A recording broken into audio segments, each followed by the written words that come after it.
Good morning all. ഇന്ന് നമ്മൾ discuss ചെയ്യാൻ പോകുന്ന ടോപ്പിക് പ്രോബബിലിറ്റി ആണ്.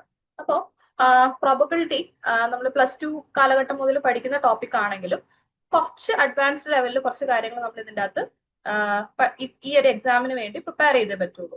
അപ്പം അതില് ഫസ്റ്റ് വൺ ഡിസ്കസ് ചെയ്യുന്ന പ്രോബബിലിറ്റിയിലേക്ക് ഡയറക്റ്റ് പോകുന്നതിന് മുമ്പ് നമുക്ക് ആവശ്യമായിട്ടുള്ള കുറച്ച് ടേംസും കാര്യങ്ങളും എല്ലാം നമ്മൾ ഇതിൻ്റെ അകത്ത് നോക്കേണ്ടതായിട്ടുണ്ട്. ഓക്കെ, അപ്പോ ഫസ്റ്റ് നമ്മൾ ഇതില് നോക്കാൻ പോകുന്ന ടേം എന്താണ് എക്സ്പെരിമെന്റ്. ഓക്കെ, എന്താണ് എക്സ്പെരിമെന്റ് എന്ന് പറയുമ്പോൾ നമ്മൾ ഇവിടെ പല ടൈപ്പ് എക്സ്പെരിമെന്റ്സ് നമുക്കറിയാം. നമ്മൾ സയൻസ് ക്ലാസ്സുകളിലൊക്കെ എക്സ്പെരിമെന്റ്സ് കാണാറുണ്ട്, ചെയ്തിട്ടുണ്ട്. ഇവിടെ നമ്മൾ ഉദ്ദേശിക്കുന്ന എക്സ്പെരിമെന്റ് ഒരു സിംപ്ലി ഒരു എന്താ പറയാ, ഒരു activity which gives out A result, ഒരു റിസൾട്ട് പ്രൊവൈഡ് ചെയ്യുന്ന ഒരു ആക്ടിവിറ്റിയാണ് നമ്മൾ എക്സ്പെരിമെന്റ് എന്ന് പറയുന്നത്. ക്ലിയർ ആണോ? റിസൾട്ട് പ്രൊവൈഡ് ചെയ്യുന്ന ഒരു ആക്ടിവിറ്റി. ആ റിസൾട്ട് പ്രൊവൈഡ് ചെയ്യുന്ന ആക്ടിവിറ്റിയെ നമ്മൾ ഇവിടെ രണ്ടായിട്ട് ഡിവൈഡ് ചെയ്യും. ഒന്ന് ഡിറ്റർമിനിസ്റ്റിക് എക്സ്പെരിമെന്റും ഒന്ന് പ്രോബബിലിസ്റ്റിക് എക്സ്പെരിമെന്റും. അപ്പം എന്താണ് ഡിറ്റർമിനിസ്റ്റിക് എക്സ്പെരിമെന്റ്? നിങ്ങൾ ഇതിനു മുമ്പ് എവിടെയെങ്കിലും ഡിറ്റർമിനിസ്റ്റിക് എക്സ്പെരിമെന്റ്സിനെ കുറിച്ച് കേട്ടിട്ടുണ്ടോ? എന്താണ് ഡിറ്റർമിനിസ്റ്റിക് എക്സ്പെരിമെന്റ് എന്ന് പറഞ്ഞാല് നമ്മള് ഒരു ഔട്ട്കം മാത്രം, നമുക്ക് ഒരൊറ്റ ഔട്ട്കം മാത്രം കിട്ടുന്ന രീതിയിൽ, ഓൺലി വൺ ഔട്ട്കം മാത്രം വരുന്ന എക്സ്പെരിമെന്റ്സിനെയാണ്, അല്ലെങ്കിൽ വൺ പോസിബിൾ റിസൾട്ട് മാത്രം വരുന്ന എക്സ്പെരിമെന്റ്സിനെയാണ് നമ്മൾ എന്ത് പറയുന്നത്? ഡിറ്റർമിനിസ്റ്റിക് എക്സ്പെരിമെന്റ്സ് എന്ന് പറയുന്നത്. ക്ലിയർ ആണോ? ഒരൊറ്റ ഔട്ട്കം മാത്രം നമുക്ക് വരുന്നു. ഇനി അതിന് എക്സാമ്പിൾ നമുക്ക് പറയാം. എക്സാമ്പിൾ എന്താന്ന് വെച്ചാൽ നമ്മുടെ സയൻസ് എക്സ്പെരിമെന്റ്സ് ഒക്കെ നമ്മൾ ചെറിയ ക്ലാസ്സിലൊക്കെ ചെയ്ത എക്സ്പെരിമെന്റ്സ് എല്ലാം എന്താണ്? ഡിറ്റർമിനിസ്റ്റിക് എക്സ്പെരിമെന്റ് ആണ്. ഒരൊറ്റ ഔട്ട്കം അറ്റ് എ ടൈമിൽ വരുന്നു. ഇതല്ലാതെ ചില എക്സ്പെരിമെന്റ്സ് ഉണ്ട്, നമുക്കത് ഒന്നിൽ കൂടുതൽ ഔട്ട്കംസ് തരുന്ന എക്സ്പെരിമെന്റ്സ്. ക്ലിയർ ആണോ? ഒന്നിൽ കൂടുതൽ ഔട്ട്കംസ് തരുന്ന എക്സ്പെരിമെന്റ്സ്. ഒന്നിൽ കൂടുതൽ ഔട്ട്കംസ് എന്ന് പറയുമ്പോൾ ഒരു എക്സാമ്പിൾ ഞാൻ പറയാം. കോയിൻ ടോസ് ചെയ്യുന്ന എക്സ്പെരിമെന്റ് നിങ്ങളൊന്ന് ആലോചിച്ച് നോക്കിയേ. നമുക്ക് അറിയാം ഹെഡും ടെയിലുമാണ് എന്തായിട്ട് വരിക, അതിൽ ഔട്ട്കം വരിക. രണ്ട് ഔട്ട്കം ആയേ. ഇനി വേറൊരു എക്സാമ്പിൾ പറയാം. ഡൈ ത്രോ ചെയ്യുന്നു. നമ്മൾ ഏണി പമ്പൊക്കെ കളിക്കുമ്പോൾ ഡൈ ത്രോ ചെയ്യാറുണ്ട്. അപ്പം ആ എക്സ്പെരിമെന്റിൽ എത്ര ഔട്ട്കംസ് വരുന്നുണ്ട്? മൊത്തം 6 ഔട്ട്കംസ് വരുന്നുണ്ട് അല്ലെ? അപ്പം ഇങ്ങനെ ഇത്രയും ഔട്ട്കംസ് വരുന്നു, ഒന്നിൽ കൂടുതൽ ഔട്ട്കംസ് വരുന്ന, നമുക്ക് ആ ഔട്ട്കമ്മിൽ ഏതാണ് ഇപ്പോ അറ്റ് എ ടൈം, ഇപ്പൊ ഞാൻ ഡൈ ത്രോ ചെയ്താൽ അല്ലെങ്കിൽ ഒരു കോയിൻ ടോസ് ചെയ്ത് കഴിഞ്ഞാൽ ഏത് ഔട്ട്കം വരും എന്നുള്ളത് നമുക്ക് അറിയില്ല എന്നുണ്ടെങ്കിൽ ആ ടൈപ്പ് ഓഫ് എക്സ്പെരിമെന്റ്സ് ആണ് നമ്മൾ പ്രോബബിലിസ്റ്റിക് എക്സ്പെരിമെന്റ് അല്ലെങ്കിൽ റാൻഡം എക്സ്പെരിമെന്റ് എന്നൊക്കെ പറയാം. ഓക്കെ, റാൻഡം എക്സ്പെരിമെന്റ്സ് എന്നൊക്കെ പറയാം. ഇവിടെ പ്രോബബിലിറ്റി പഠിക്കാൻ നമ്മൾ ബേസ് സ്റ്റാർട്ട് ചെയ്യുന്ന ഫസ്റ്റ് ഒരു പ്രോബബിലിറ്റി പഠിക്കാൻ പോകുന്ന, കുറച്ച് അഡ്വാൻസ് ലെവലിൽ പഠിക്കാൻ പോകുന്ന ഒരാൾ അറിയേണ്ട ഒരു എക്സ്പെരിമെന്റ് ആണ് റാൻഡം എക്സ്പെരിമെന്റ്. ഇതൊന്നും നമ്മുടെ എക്സാമിന് ചോദിക്കുമെന്നല്ല, നമുക്ക് പക്ഷെ ഈ കാര്യങ്ങൾ അറിയാതെ നമുക്ക് പ്രോബബിലിറ്റി പഠിക്കാൻ പറ്റില്ല. ഓക്കെ, അപ്പോ നമുക്ക് അടുത്ത ഇതിലേക്ക് മൂവ് ചെയ്യാം.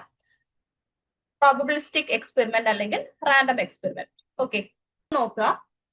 പ്രോബബിലിസ്റ്റിക് എക്സ്പെരിമെന്റ് എന്ന് പറയുമ്പോൾ അല്ലെങ്കിൽ റാൻഡം എക്സ്പെരിമെന്റ് എന്ന് പറയുമ്പോൾ നേരത്തെ പറഞ്ഞതുപോലെ നമ്മൾ ഓൾറെഡി അതിന്റെ കാര്യങ്ങൾ പറഞ്ഞു. എന്താണ്? അതില് ഒന്നിൽ കൂടുതൽ ഔട്ട്കംസ് ഉണ്ട്. ഓക്കെ, എന്താണ്? ഒന്നിൽ കൂടുതൽ ഔട്ട്കംസ് ഉണ്ട്. ആ ഔട്ട്കംസിനെ നമുക്ക് എന്ത് ചെയ്യാൻ പറ്റില്ല? പ്രെഡിക്റ്റ് ചെയ്യാൻ പറ്റില്ല. ഏതാണ് ഇപ്പൊ ഞാൻ ഡൈ ത്രോ ചെയ്താലോ അല്ലെങ്കിൽ എന്ത് ചെയ്താല് ഒരു കോയിൻ ടോസ് ചെയ്താലോ ഏതാണ് അതിന്റെ അകത്ത് വരിക എന്നുള്ളത് അറിയില്ല. ക്ലിയർ ആണോ? ഏത് എക്സ്പെരിമെന്റ് ആണ് അതിൽ വരിക എന്നുള്ളത്, ഏത് ഔട്ട്കം ആണ് അതിൽ വരിക എന്നുള്ളത് അറിയില്ല. അപ്പൊ അങ്ങനത്തെ എക്സ്പെരിമെന്റ്സിനെയാണ് നമ്മൾ റാൻഡം എക്സ്പെരിമെന്റ്സ് എന്ന് പറയുന്നത്. ഇനി ഒരു ഡൈ ത്രോ ചെയ്യുമ്പോൾ നമുക്കറിയാം ഒന്നെങ്കിൽ ഹെഡ് അല്ലെങ്കിൽ ടെയില് മാത്രമാണ് വരിക. ഓക്കെ, ഒന്നെങ്കിൽ ഹെഡ് അല്ലെങ്കിൽ ടെയില്. ഇനി ഒരു കോയിൻ ടോസ് ചെയ്യുമ്പോൾ നമുക്ക് അറിയാം ഒന്നെങ്കിൽ ഹെഡ് അല്ലെങ്കിൽ ടെയിൽ ആണ് വരിക. ഒരു ഡൈ ത്രോ ചെയ്യുമ്പോൾ അതിൽ 1 2 3 4 5 6 ഈ നമ്പേഴ്സ് മാത്രമാണ് വരുന്നതെന്ന് അറിയാം. അപ്പം ഇങ്ങനെ ഈ നമ്പേഴ്സിനെ, ഈ വരുന്ന ഔട്ട്കംസിനെ എല്ലാത്തിനെയും ഞാൻ എന്ത് ചെയ്തു? ഒരുമിച്ച് ഒരു സെറ്റിന്റെ അകത്ത് എഴുതി. ഇങ്ങനെ എഴുതുന്ന, ഈ സെറ്റിനകത്ത് എഴുതുന്ന ഒരു കാര്യത്തെ നമ്മൾ പറയുന്ന, അല്ലെങ്കിൽ ഈ ഒരു സെറ്റിനെ നമ്മൾ വിളിക്കുന്ന പേരാണ് സാമ്പിൾ സ്പേസ്. ഓക്കെ ആണോ? എന്താണ് സാമ്പിൾ സ്പേസ്. അപ്പം റാൻഡം എക്സ്പെരിമെന്റ് പറഞ്ഞു, ഡിറ്റർമിനിസ്റ്റിക് എക്സ്പെരിമെന്റും ഉണ്ട്, പ്രോബബിലിസ്റ്റിക് എക്സ്പെരിമെന്റും ഉണ്ട്. പ്രോബബിലിസ്റ്റിക് എക്സ്പെരിമെന്റിൽ തന്നെ റാൻഡം എക്സ്പെരിമെന്റ് ഉണ്ട്. സോറി, എന്റെ ഓർ നെയിം ആണ് എന്ത് റാൻഡം എക്സ്പെരിമെന്റ്. അപ്പൊ ഈ റാൻഡം എക്സ്പെരിമെന്റിന്റെ എന്താണ് സാമ്പിൾ സ്പേസ് എന്താണെന്നുള്ളതാണ് നമ്മൾ ഇവിടെ ഡിസ്കസ് ചെയ്തത്. സാമ്പിൾ സ്പേസ് എന്ന് പറഞ്ഞാൽ എന്താണ്? സാമ്പിൾ സ്പേസ് എന്ന് പറഞ്ഞാൽ പോസിബിൾ ഔട്ട്കംസിന്റെ എല്ലാത്തിന്റെയും കൂടി കളക്ഷനെയാണ് നമ്മൾ എന്ത് പറയുന്നത്? സാമ്പിൾ സ്പേസ് എന്ന് പറയുന്നത്. അപ്പം ഇവിടെ രണ്ട് എക്സാമ്പിൾസ് നമ്മൾ പറഞ്ഞു. ഇനി ഇതിന്റെ അകത്ത് അടുത്തതായിട്ട് നമ്മൾ ഡിസ്കസ് ചെയ്യാൻ പോകുന്ന സംഭവം എന്താണ്? ഇവന്റ്. ഓക്കെ, അപ്പം ഇതെല്ലാം ഞാൻ പറഞ്ഞല്ലോ നമ്മുടെ എക്സാമിന് ഇതിങ്ങനെ ഡയറക്റ്റ് ചോദിക്കില്ല, പക്ഷെ എന്താണ് നമുക്ക് അറിഞ്ഞിരിക്കേണ്ട കുറച്ച് കാര്യങ്ങൾ. അപ്പം എന്താണ് ഇവന്റ് എന്ന് പറഞ്ഞാൽ സാമ്പിൾ സ്പേസ് പറഞ്ഞു. സാമ്പിൾ സ്പേസ് എന്താ പറഞ്ഞ? Set of all possible outcomes. ആ ഔട്ട്കംസിന്റെ ഒരു സെറ്റിനെ നമ്മൾ ഇവിടെ ക്രിയേറ്റ് ചെയ്തിട്ടുണ്ടായിരുന്നു. ഡൈ ത്രോ ചെയ്യുന്ന എക്സ്പെരിമെന്റിൽ ഇതാണ് നമ്മുടെ എന്ത് സാമ്പിൾ സ്പേസ്. ഈ സാമ്പിൾ സ്പേസിന്റെ ഏതെങ്കിലും ഒരു സബ്സെറ്റ്, ഇത് സെറ്റ് ആണെങ്കിൽ ഇതിന്റെ സബ്സെറ്റ് എന്ന് പറയുന്നത് എന്താ? ഇതിലെ ഓരോ എലമെന്റ്സും നമ്മൾ ഇങ്ങനെ എടുത്തെഴുതിയാൽ അതൊരു സബ്സെറ്റ് ആകും. ഇനി ഇതിനെ 2 എണ്ണം വെച്ചിട്ട് എഴുതിയാലും അതെന്താവും? ഒരു സബ്സെറ്റ് ആകും. ഇതിനെ 3 എണ്ണം വെച്ചിട്ട് എഴുതിയാലും ഇതൊരു സബ്സെറ്റ് ആകും. ഇതെല്ലാം നമ്മൾ മാത്സിന്റെ തിയറിയിൽ പഠിക്കുന്ന, സെറ്റ് തിയറിയിൽ പഠിക്കുന്ന കുറച്ച് കാര്യങ്ങളാണ്. അപ്പൊ ഈ സെറ്റിന്റെ സബ്സെറ്റ് എന്ന് പറയുമ്പോൾ ഇത് വെച്ച് നമുക്ക് ഉണ്ടാക്കാൻ പറ്റുന്ന ചെറിയ ചെറിയ സെറ്റുകൾ. ഇതിന്റെ അകത്തെ എലമെന്റ്സ് വെച്ച് ഇതിന്റെ അകത്തെ എലമെന്റ്സ് നമ്മൾ സാമ്പിൾ പോയിന്റ്സ് എന്നൊക്കെ പറയാറുണ്ട്. അപ്പൊ ഈ സാമ്പിൾ പോയിന്റ്സ് ഞാൻ ഇങ്ങനെ എടുത്ത് സ്പ്ലിറ്റ് ചെയ്ത് അല്ലെങ്കിൽ ഒരുമിച്ചാക്കി 2 എണ്ണം വെച്ചോ 3 എണ്ണം വെച്ചോ ഒക്കെ എടുക്കുന്ന ഈ ഒരു സെറ്റുകളെയാണ് സബ്സെറ്റുകൾ എന്ന് പറയാ. അപ്പൊ ഈ സബ്സെറ്റുകളെയാണ്, സാമ്പിൾ സ്പേസിന്റെ ഈ സബ്സെറ്റുകളെയാണ് നമ്മൾ എന്തായിട്ട് പറയാ? ഇവന്റ് ആയിട്ട് പറയാ. ക്ലിയർ ആണോ? സാമ്പിൾ സെറ്റിന്റെ ഈ സബ്സെറ്റുകളെയാണ് നമ്മൾ ഇവന്റ് ആയിട്ട് പറയാ. ഇനി ഇവിടെ ഒരു എക്സാമ്പിൾ പറയുന്നുണ്ട്. നേരത്തെ ഞാൻ പറയാൻ വിട്ടുപോയി, സാമ്പിൾ സ്പേസിന്റെ നൊട്ടേഷൻ ഒന്നെങ്കിൽ ഒമേഗ അല്ലെങ്കിൽ എസ് എന്ന് പല ടെക്സ്റ്റ് ബുക്കിലും പറയാറുണ്ട്. ഒമേഗ അല്ലെങ്കിൽ എസ്, ഏതെങ്കിലും ഒരെണ്ണമാണ് യൂസ് ചെയ്യാറ്. പക്ഷെ നമ്മൾ നോർമലി ഇപ്പൊ എസ് യൂസ് ചെയ്ത് തന്നെ പോവും. നോക്കുക, അപ്പൊ ഇവിടെ ഒമേഗ എന്ന് പറഞ്ഞൊരു സെറ്റ് അല്ലെങ്കിൽ സാമ്പിൾ സ്പേസ് ഇവിടെ ഡിഫൈൻ ചെയ്തിട്ടുണ്ട്. ഓക്കെ, ഈ സാമ്പിൾ സ്പേസ് എങ്ങനെയാണ്? അതിന്റെ അകത്ത് ഞാൻ ഒരു ഇവന്റ് പറഞ്ഞു, E1 എന്ന് പറഞ്ഞ ഇവന്റ് ഡിഫൈൻ ചെയ്തു. E1ന്റെ അകത്ത് ജസ്റ്റ് ഞാൻ ഇങ്ങനെ ഒരു സെറ്റ് മാത്രമേ ഇട്ടിട്ടുള്ളൂ. അതിന്റെ മീനിങ്, അതിന് എന്തില്ല? അതിന്റെ അകത്ത് എലമെന്റ്സ് ഇല്ല. ഓക്കെ, അതിന്റെ അകത്ത് എലമെന്റ്സ് ഇല്ല. അതിന്റെ അകത്ത് എലമെന്റ്സ് ഇല്ല എന്ന് പറഞ്ഞാൽ അപ്പൊ നിങ്ങളൊന്ന് ആലോചിച്ച് നോക്ക്, അപ്പൊ എന്തായിരിക്കും അവിടെ? അവിടെ ആളില്ല. ആളില്ല എന്ന് പറഞ്ഞാൽ അവിടുത്തെ പ്രത്യേകിച്ച് അവിടെ ഒരു ഇവന്റും സംഭവിച്ചിട്ടില്ല. അതിനെ നമ്മൾ ഇമ്പോസിബിൾ ഇവന്റ് എന്നാണ് പറയുക. ഓക്കെ, ഇനി ഷുവർ ഇവന്റ് ഉണ്ട്. ഷുവർ ഇവന്റ് എന്ന് പറഞ്ഞാൽ E2 എന്ന് നമ്മൾ ഇവിടെ ഡിഫൈൻ ചെയ്തിരിക്കുന്നത് എന്തിനെയാണ്? ഇതിനകത്തുള്ള എല്ലാ എലമെന്റ്സും എന്ന് പറഞ്ഞാൽ നമ്മുടെ ഈ ഒമേഗ തന്നെയാണ് എന്ത്? E2. അങ്ങനെ വന്നാൽ അതെന്താണ്? ഷുവർ ഇവന്റ് ആണ്. ഓക്കെ ആണോ? ഷുവർ ഇവന്റ് ആണ്. ക്ലിയർ? ക്ലിയർ ആണോ? അപ്പൊ E2 ഷുവർ ഇവന്റ് ആണ്, E1 ഇമ്പോസിബിൾ ഇവന്റ് ആണ്. അപ്പൊ ഇങ്ങനെ നമുക്ക് എന്ത് ചെയ്യാൻ പറ്റും?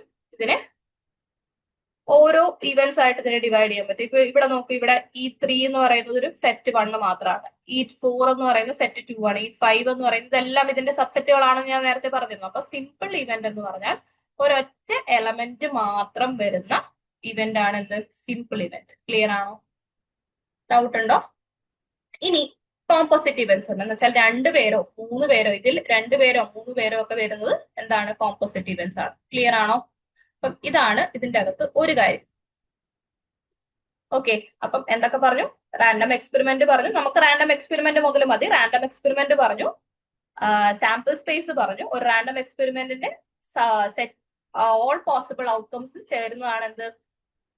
സാമ്പിൾ സെറ്റ്, സാമ്പിൾ സ്പേസ് അല്ലെങ്കിൽ സാമ്പിൾ സെറ്റ് എന്നൊക്കെ, സാമ്പിൾ സ്പേസ് എന്ന് തന്നെ യൂസ് ചെയ്താൽ മതി. സാമ്പിൾ സ്പേസ് എന്ന് പറയുന്ന സംഭവം. ഇനി ഇവന്റ് ഉണ്ട്. ഇവന്റ് എന്ന് പറഞ്ഞാൽ എന്താണ്? ഒരു സാമ്പിൾ സ്പേസിന്റെ സബ്സെറ്റിനെയാണ് നമ്മൾ ഇവന്റ് പറയുന്നത്. ഇവന്റ് എന്ന് പറയുന്നത് അതിന്റെ അകത്ത് സിമ്പിൾ ഇവന്റ്സും പറഞ്ഞു, എന്ത്? കോമ്പോസിറ്റ് ഇവന്റ്സും പറഞ്ഞു. ഇനി ഇവന്റ്സിനെ തന്നെ പല രീതിയിൽ നമുക്ക് പറയാം. അതിൽ ഫസ്റ്റ് ഇവന്റ് ആണ് ഒരു, അതിന്റെ ടൈപ്സ് ഒന്ന് വേണമെങ്കിൽ പറയാവുന്ന, എന്നാൽ നമുക്ക് ഇതിന്റെ ഡെഫിനിഷൻ അറിഞ്ഞിരിക്കുക. ഇപ്പം എന്താണ് എക്സ്ഹോസ്റ്റീവ് ഇവന്റ്സ് ഒന്ന് നോക്കാം. ഇപ്പൊ നോക്കിയാൽ കോയിൻ ടോസ് ചെയ്തു, അതിന്റെ സാമ്പിൾ സ്പേസ് ഒമേഗ എന്ന് പറയുന്നത് എന്താണ്?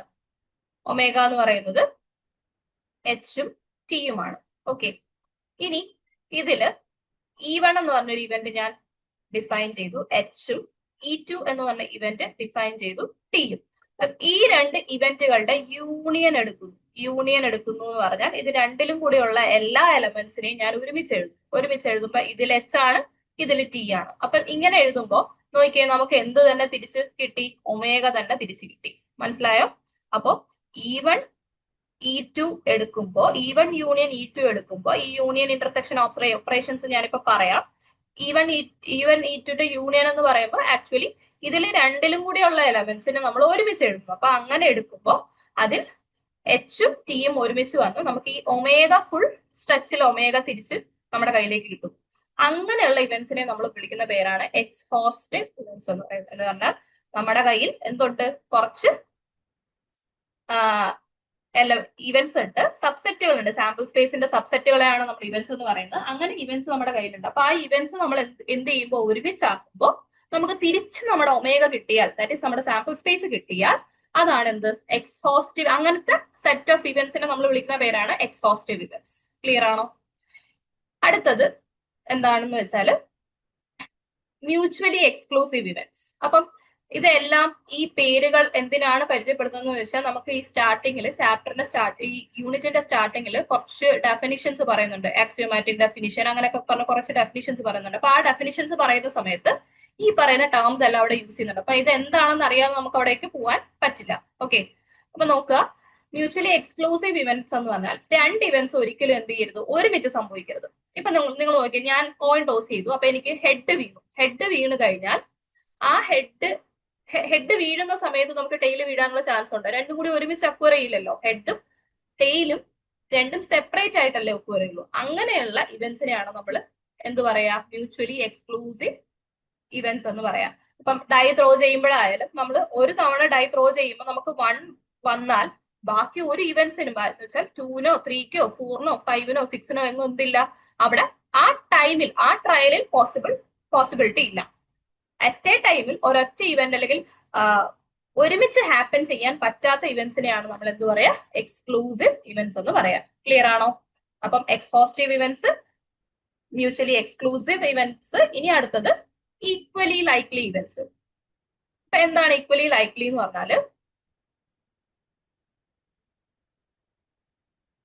ഈക്വലി ലൈക്ലി എന്ന് പറഞ്ഞാല് രണ്ടും ഒക്കോർ ചെയ്യാനുള്ള പ്രോബബിലിറ്റി സെയിം ആണ്.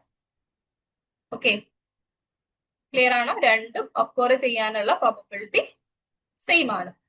Outcomes in the trial are set to be equally likely if taking into consideration all relevant evidences, there is no reason to expect one in preference.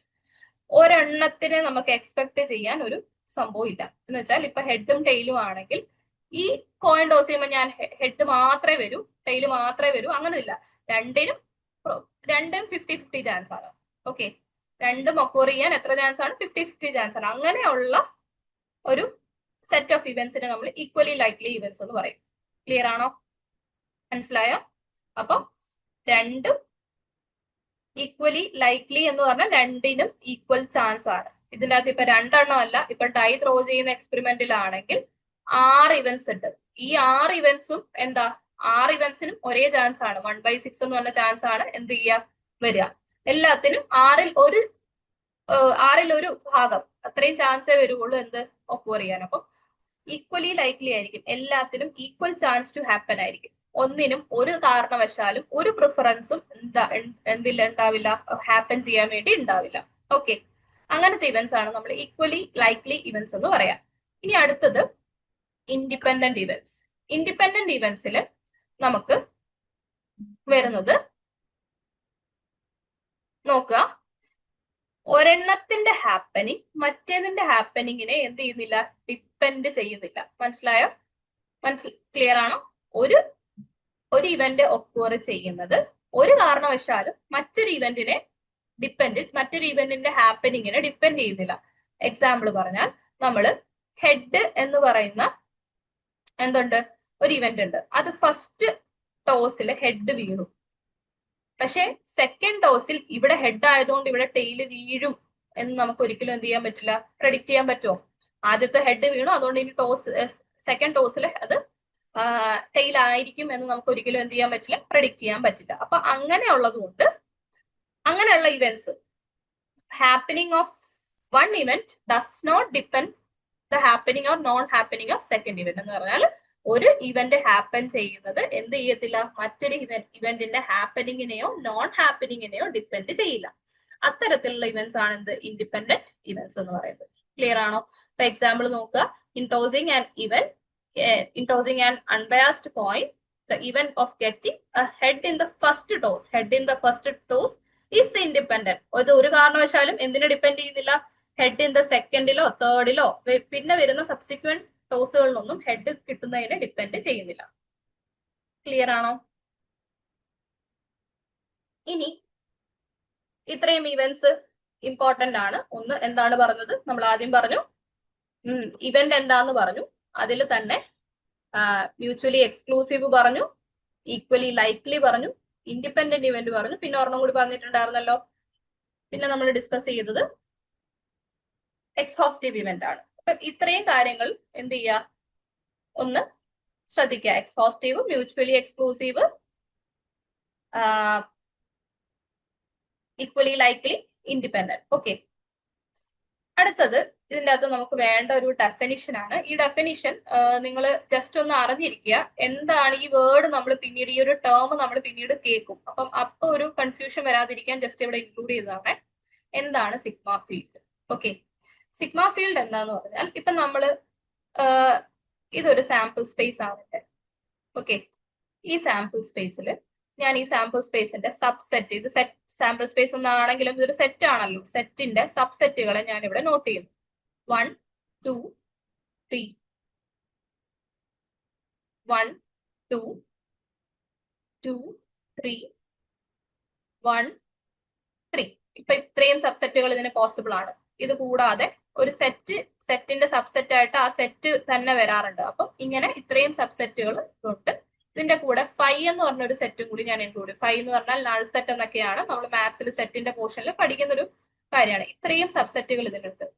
അപ്പം ഈ സെറ്റിന്റെ സബ്സെറ്റുകളുടെ ഒരു set ഞാൻ ഇവിടെ മേക്ക് ചെയ്താൽ ആ സബ്സെറ്റുകളുടെ സെറ്റിനെ നമ്മൾ പറയുന്ന പേരാണ് ക്ലാസ് എന്ന് പറയുന്നത്, ക്ലാസ് ഓഫ് സബ്സെറ്റ്സ് എന്ന് പറയുന്നത്. ക്ലിയർ ആണോ? അപ്പം ഈ വേർഡ് ഇത് ജസ്റ്റ് ഒന്ന് ഓർക്കുക. സെറ്റ് ഉണ്ട്, സെറ്റുകളുടെ സബ്സെറ്റുകളുണ്ട്, സബ്സെറ്റുകളുടെ സെറ്റ്, അതിനെ വീണ്ടും ഞാനൊരു വലിയ സെറ്റ് ആക്കി. അതിന്റെ കൂടെ സബ്സെറ്റ് എന്ന് പറയുമ്പോൾ എല്ലാ സെറ്റിന്റെ സബ്സെറ്റ് ആയിട്ട് ഫൈയും വരും, ആ സെറ്റും കൂടി വരും എന്നുള്ളത് ഓർക്കുക. അപ്പൊ ഈ ഒരു വലിയ സെറ്റിനെ നമ്മൾ വിളിക്കുന്ന പേരാണ് ക്ലാസ് ഓഫ് സബ്സെറ്റ്സ്. അപ്പോൾ ഇവിടെ നോൺ എംപ്റ്റി ആയിട്ടുള്ള ഒരു ക്ലാസ് ഓഫ് സബ്സെറ്റ് എടുത്തു. ആ സെറ്റിനെ നമ്മൾ ഇവിടെ സ്ക്രിപ്റ്റ് എഫ് എന്ന് പേര് കൊടുത്തു. അതൊരു നൊട്ടേഷൻ ആണ്, നിങ്ങളത് കണ്ടിട്ട് പേടിക്കണ്ട. ജസ്റ്റ് സ്ക്രിപ്റ്റ് എഫ് എന്നൊരു പേര് കൊടുത്തു. അപ്പൊ ഇതിനെ സിഗ്മ ഫീൽഡ് എന്ന് വിളിക്കണമെങ്കിൽ ഇതിന്റെ രണ്ട് കണ്ടീഷൻസ് ഉണ്ട്. ഒന്ന്, ഇതില് ഇത്ര എലമെന്റ്സ് ഉണ്ടല്ലോ, ഇതിൽ ഒരു എലമെന്റിനെ ഞാൻ ഇവിടെ എ എന്ന് വിളിച്ചു. എ എന്ന് പറയുന്നത് ഈ പറയുന്ന 2 എന്ന് പറഞ്ഞ എലമെന്റ്. അപ്പൊ എ എടുത്താൽ എയുടെ കോംപ്ലിമെന്റ് എന്താ? അപ്പൊ എ അല്ലാത്ത എല്ലാത്തിനെയും നമ്മൾ പറയുന്ന പേരാണ് കോംപ്ലിമെന്റ്. അപ്പൊ ആ കോംപ്ലിമെന്റ് എവിടെ ഉണ്ടാവണം? ഈ സെറ്റിൽ തന്നെ ഉണ്ടാവണം, ഈ വലിയ സെറ്റിൽ തന്നെ ഉണ്ടാവണം. അപ്പൊ എയുടെ കോംപ്ലിമെന്റ് എന്ന് പറഞ്ഞാൽ എ എന്ന് പറഞ്ഞത് എയിൽ ആരുണ്ട്? രണ്ടുണ്ട്. രണ്ടല്ലാത്ത നമ്മുടെ ഈ എലമെന്റ്, ഈ ഒരു വലിയ സാമ്പിൾ സ്പേസിലെ സെറ്റ് ചെയ്ത് നമ്പേഴ്സ് ഏതൊക്കെയാ? 1 ഉം 3 ഉം. 1 ഉം 3 ഉം ഉള്ള ഒരു സെറ്റ് നമുക്ക് ഇവിടെ ഇല്ലേ? ദാ കണ്ടോ, ഇതാണ് ഇവിടെ എയുടെ കോംപ്ലിമെന്റ്. ഒന്നുകൂടി പറയാം, എ എന്ന് പറയുന്ന സെറ്റ് എന്താണ്? 2 ആണ്. ഓക്കെ, എ എന്ന് പറയുന്ന സെറ്റ് 2 ആണ്. എയുടെ കോംപ്ലിമെന്റ് എന്ന് പറഞ്ഞാൽ അപ്പൊ 1 ഉം 3 ഉം ആണ്. എ നമ്മുടെ സാമ്പിൾ സ്പേസിൽ ആകെ 3 എലമെന്റ്സ് ആണ് ഉള്ളത്. ആ 3 എലമെന്റ്സിൽ ഇയാളെ മാത്രം മാറ്റി ബാക്കി 2 എലമെന്റ്സിന്റെ സെറ്റിനെയാണ് നമ്മൾ അതിന്റെ കോംപ്ലിമെന്റ് എന്ന് പറയുന്നത്. ഓക്കെ ആണോ? കോംപ്ലിമെന്റ് എന്ന് പറയുന്നത്. അപ്പൊ ഈ കോംപ്ലിമെന്റ് എന്ത് ചെയ്യുക? എവിടെ ഉണ്ടോ എന്ന് ചെക്ക് ചെയ്യണം. ഈ ക്ലാസ് ഓഫ് സബ്സെറ്റുകളിൽ ഉണ്ടോ എന്ന് ചെക്ക് ചെയ്യുക. നോക്കിയപ്പോ എന്താണ്? ഇവിടെ ആള് കിടപ്പുണ്ട്. സോ എയും എ കോംപ്ലിമെന്റും എവിടെ ഉണ്ടാവണം? ഈ ക്ലാസ് ഓഫ് സബ്സെറ്റ് ആയിട്ടുള്ള സ്ക്രിപ്റ്റ് എഫിൽ ഉണ്ടാവണം. അപ്പൊ ഈ വലിയ സെറ്റിനെയാണ് ഞാൻ ഇവിടെ സ്ക്രിപ്റ്റ് എഫ് എന്ന് വിളിച്ചത്. ഓക്കെ, വലിയ സെറ്റിനെയാണ് ഞാൻ സ്ക്രിപ്റ്റ് എഫ് എന്ന് വിളിച്ചത്, അത് മറക്കരുത്. അപ്പം കോംപ്ലിമെന്റേഷൻ ക്ലോസ്ഡ് അണ്ടർ കോംപ്ലിമെന്റേഷൻ ആയിരിക്കണം എന്ന് പറഞ്ഞാൽ ഒരാളുണ്ടെങ്കിൽ അയാളല്ലാത്ത ബാക്കി എല്ലാവരും കൂടി ചേർന്ന ഒരു സെറ്റും എവിടെ ഉണ്ടാവണം? ഈ പറയുന്ന സ്ക്രിപ്റ്റ് എഫിൽ ഉണ്ടാവണം. രണ്ടാമത്തത് എ എന്ന് പറയുന്ന അല്ലെങ്കിൽ എ എൻ എന്ന് പറയുന്ന ഒരു സെറ്റിൻ്റെ അകത്തുണ്ട്. എ എൻ എന്ന് പറയുന്ന A1 ഉണ്ട്, A2 ഉണ്ട്, സീക്വൻസ് ഓഫ് സെറ്റിൻ്റെ അകത്തുണ്ട്. ഇതിന്റെ എല്ലാത്തിന്റെ യൂണിയനും ഇവിടെ ഉണ്ടാവണം. സപ്പോസ് A1 എന്ന് പറയുന്നത് ഞാൻ 1 എന്ന് പറഞ്ഞ സെറ്റ് എടുത്തു, A2 എന്ന് പറയുന്നത് ഞാൻ 2 എന്ന് പറഞ്ഞ സെറ്റ് എടുത്തു, A3 എന്ന് പറയുന്നത് 3 എന്ന് പറഞ്ഞ സെറ്റ് എടുത്തു. അപ്പൊ ഇതെല്ലാം എന്റെ ഓരോ ഇവന്റ്സ് ആണേ. അപ്പൊ ഇതിന്റെ യൂണിയൻ എടുക്കുമ്പോൾ എന്ത് വരും? A1 union A2 union A3. Union കണ്ടിട്ട് സ്റ്റാറ്റോ മാത്സോ അല്ലാത്തവര് ടെൻസ്ഡ് ആവണ്ട. ഇതിന്റെ അകത്ത് യൂണിയൻ എന്ന് പറഞ്ഞാൽ എന്താണ്? എല്ലാത്തിന്റെയും കൂടി ഉള്ള ഒരുമിച്ചുള്ള ഒരു വലിയ സെറ്റ്. അപ്പൊ ഇതില് 1, 2, 3 ഈ 3 കൂടി ചേർന്നതാണ് എന്റെ യൂണിയൻ. അപ്പൊ ആ സെറ്റിന്റെ അകത്തുണ്ടോ? ഉണ്ട്. കണ്ടോ? അപ്പം ഒരു സീക്വൻസ് ഓഫ് സെറ്റ് എടുത്ത് ആ സീക്വൻസ് ഓഫ് സെറ്റിന്റെ യൂണിയൻ എടുക്കുമ്പോൾ ആ യൂണിയനും എവിടെ ഉണ്ടാവണം? സ്ക്രിപ്റ്റ് എഫിൽ ഉണ്ടെങ്കിൽ ഇതിനെ നമുക്ക് ഈ ഒരു ക്ലാസ്സിനെ നമുക്ക് എന്ത് പറയാം? സിഗ്മ ഫീൽഡ് എന്ന് വിളിക്കാം. അപ്പൊ ഈ രണ്ട് കണ്ടീഷൻ ഒന്ന് ഓർക്കുക. ഈ കണ്ടീഷൻ ഞാൻ ജസ്റ്റ് എക്സ്പ്ലെയിൻ ചെയ്തു എന്നേ ഉള്ളൂ. ഇങ്ങനെ രണ്ട് കണ്ടീഷൻ സാറ്റിസ്ഫൈ ചെയ്യുന്ന ക്ലാസ് ഓഫ് സബ്സെറ്റ്സിനെ പറയുന്ന പേരാണ് സിഗ്മ ഫീൽഡ്. ആ രണ്ട് കണ്ടീഷൻസ് ഒന്ന് കോംപ്ലിമെന്റേഷനും ഒരെണ്ണം യൂണിയൻ എടുക്കുമ്പോൾ അതിൽ തന്നെ ഉണ്ടാകണം എന്നുള്ള ഒരു കാര്യമാണ്. ഇത് ഇത്രയും ജസ്റ്റ് നമുക്കിത് എക്സാമിന് ചോദിക്കില്ല. ഈ വേർഡ് വേർഡ് അല്ല, ഈ ടേം നമ്മൾ ഇവിടെ അങ്ങോട്ട് യൂസ് ചെയ്യുന്നുണ്ട്, അതുകൊണ്ട് ഇവിടെ പറഞ്ഞു എന്നേ ഉള്ളൂ. ഓക്കെ, ഇനി അടുത്തത് നമുക്കിതിൽ പറയാനുള്ളത് അടുത്ത കാര്യം നമുക്കിതിൽ പറയാനുള്ളത് ക്ലാസിക്കൽ ഡെഫിനിഷൻ. ഇത് വളരെ ഇമ്പോർട്ടന്റ് ആണ്. നമ്മുടെ സിലബസിൽ പറഞ്ഞു തുടങ്ങുന്ന സംഭവം ഇവിടെ മുതലാണ്. അപ്പം ഇത് നിങ്ങൾ ശ്രദ്ധിച്ചിരിക്കുക. സിലബസിലുള്ള കാര്യങ്ങൾ ഇവിടെ നിന്നാണ് ഉണ്ടാവുക. അപ്പം ഇതുവരെ പറഞ്ഞ കാര്യങ്ങളെല്ലാം നമുക്ക് ആവശ്യമുള്ള എന്നാൽ നമ്മൾ അധികം ക്വസ്റ്റ്യൻസിൽ കാണാത്ത കുറച്ച് കാര്യങ്ങളാണ് ഇതുവരെ നമ്മൾ ഡിസ്കസ് ചെയ്തത്. അപ്പൊ ഇതിന്റെ അകത്ത് ആദ്യം നോക്കുക ക്ലാസിക്കൽ ഡെഫിനിഷൻ.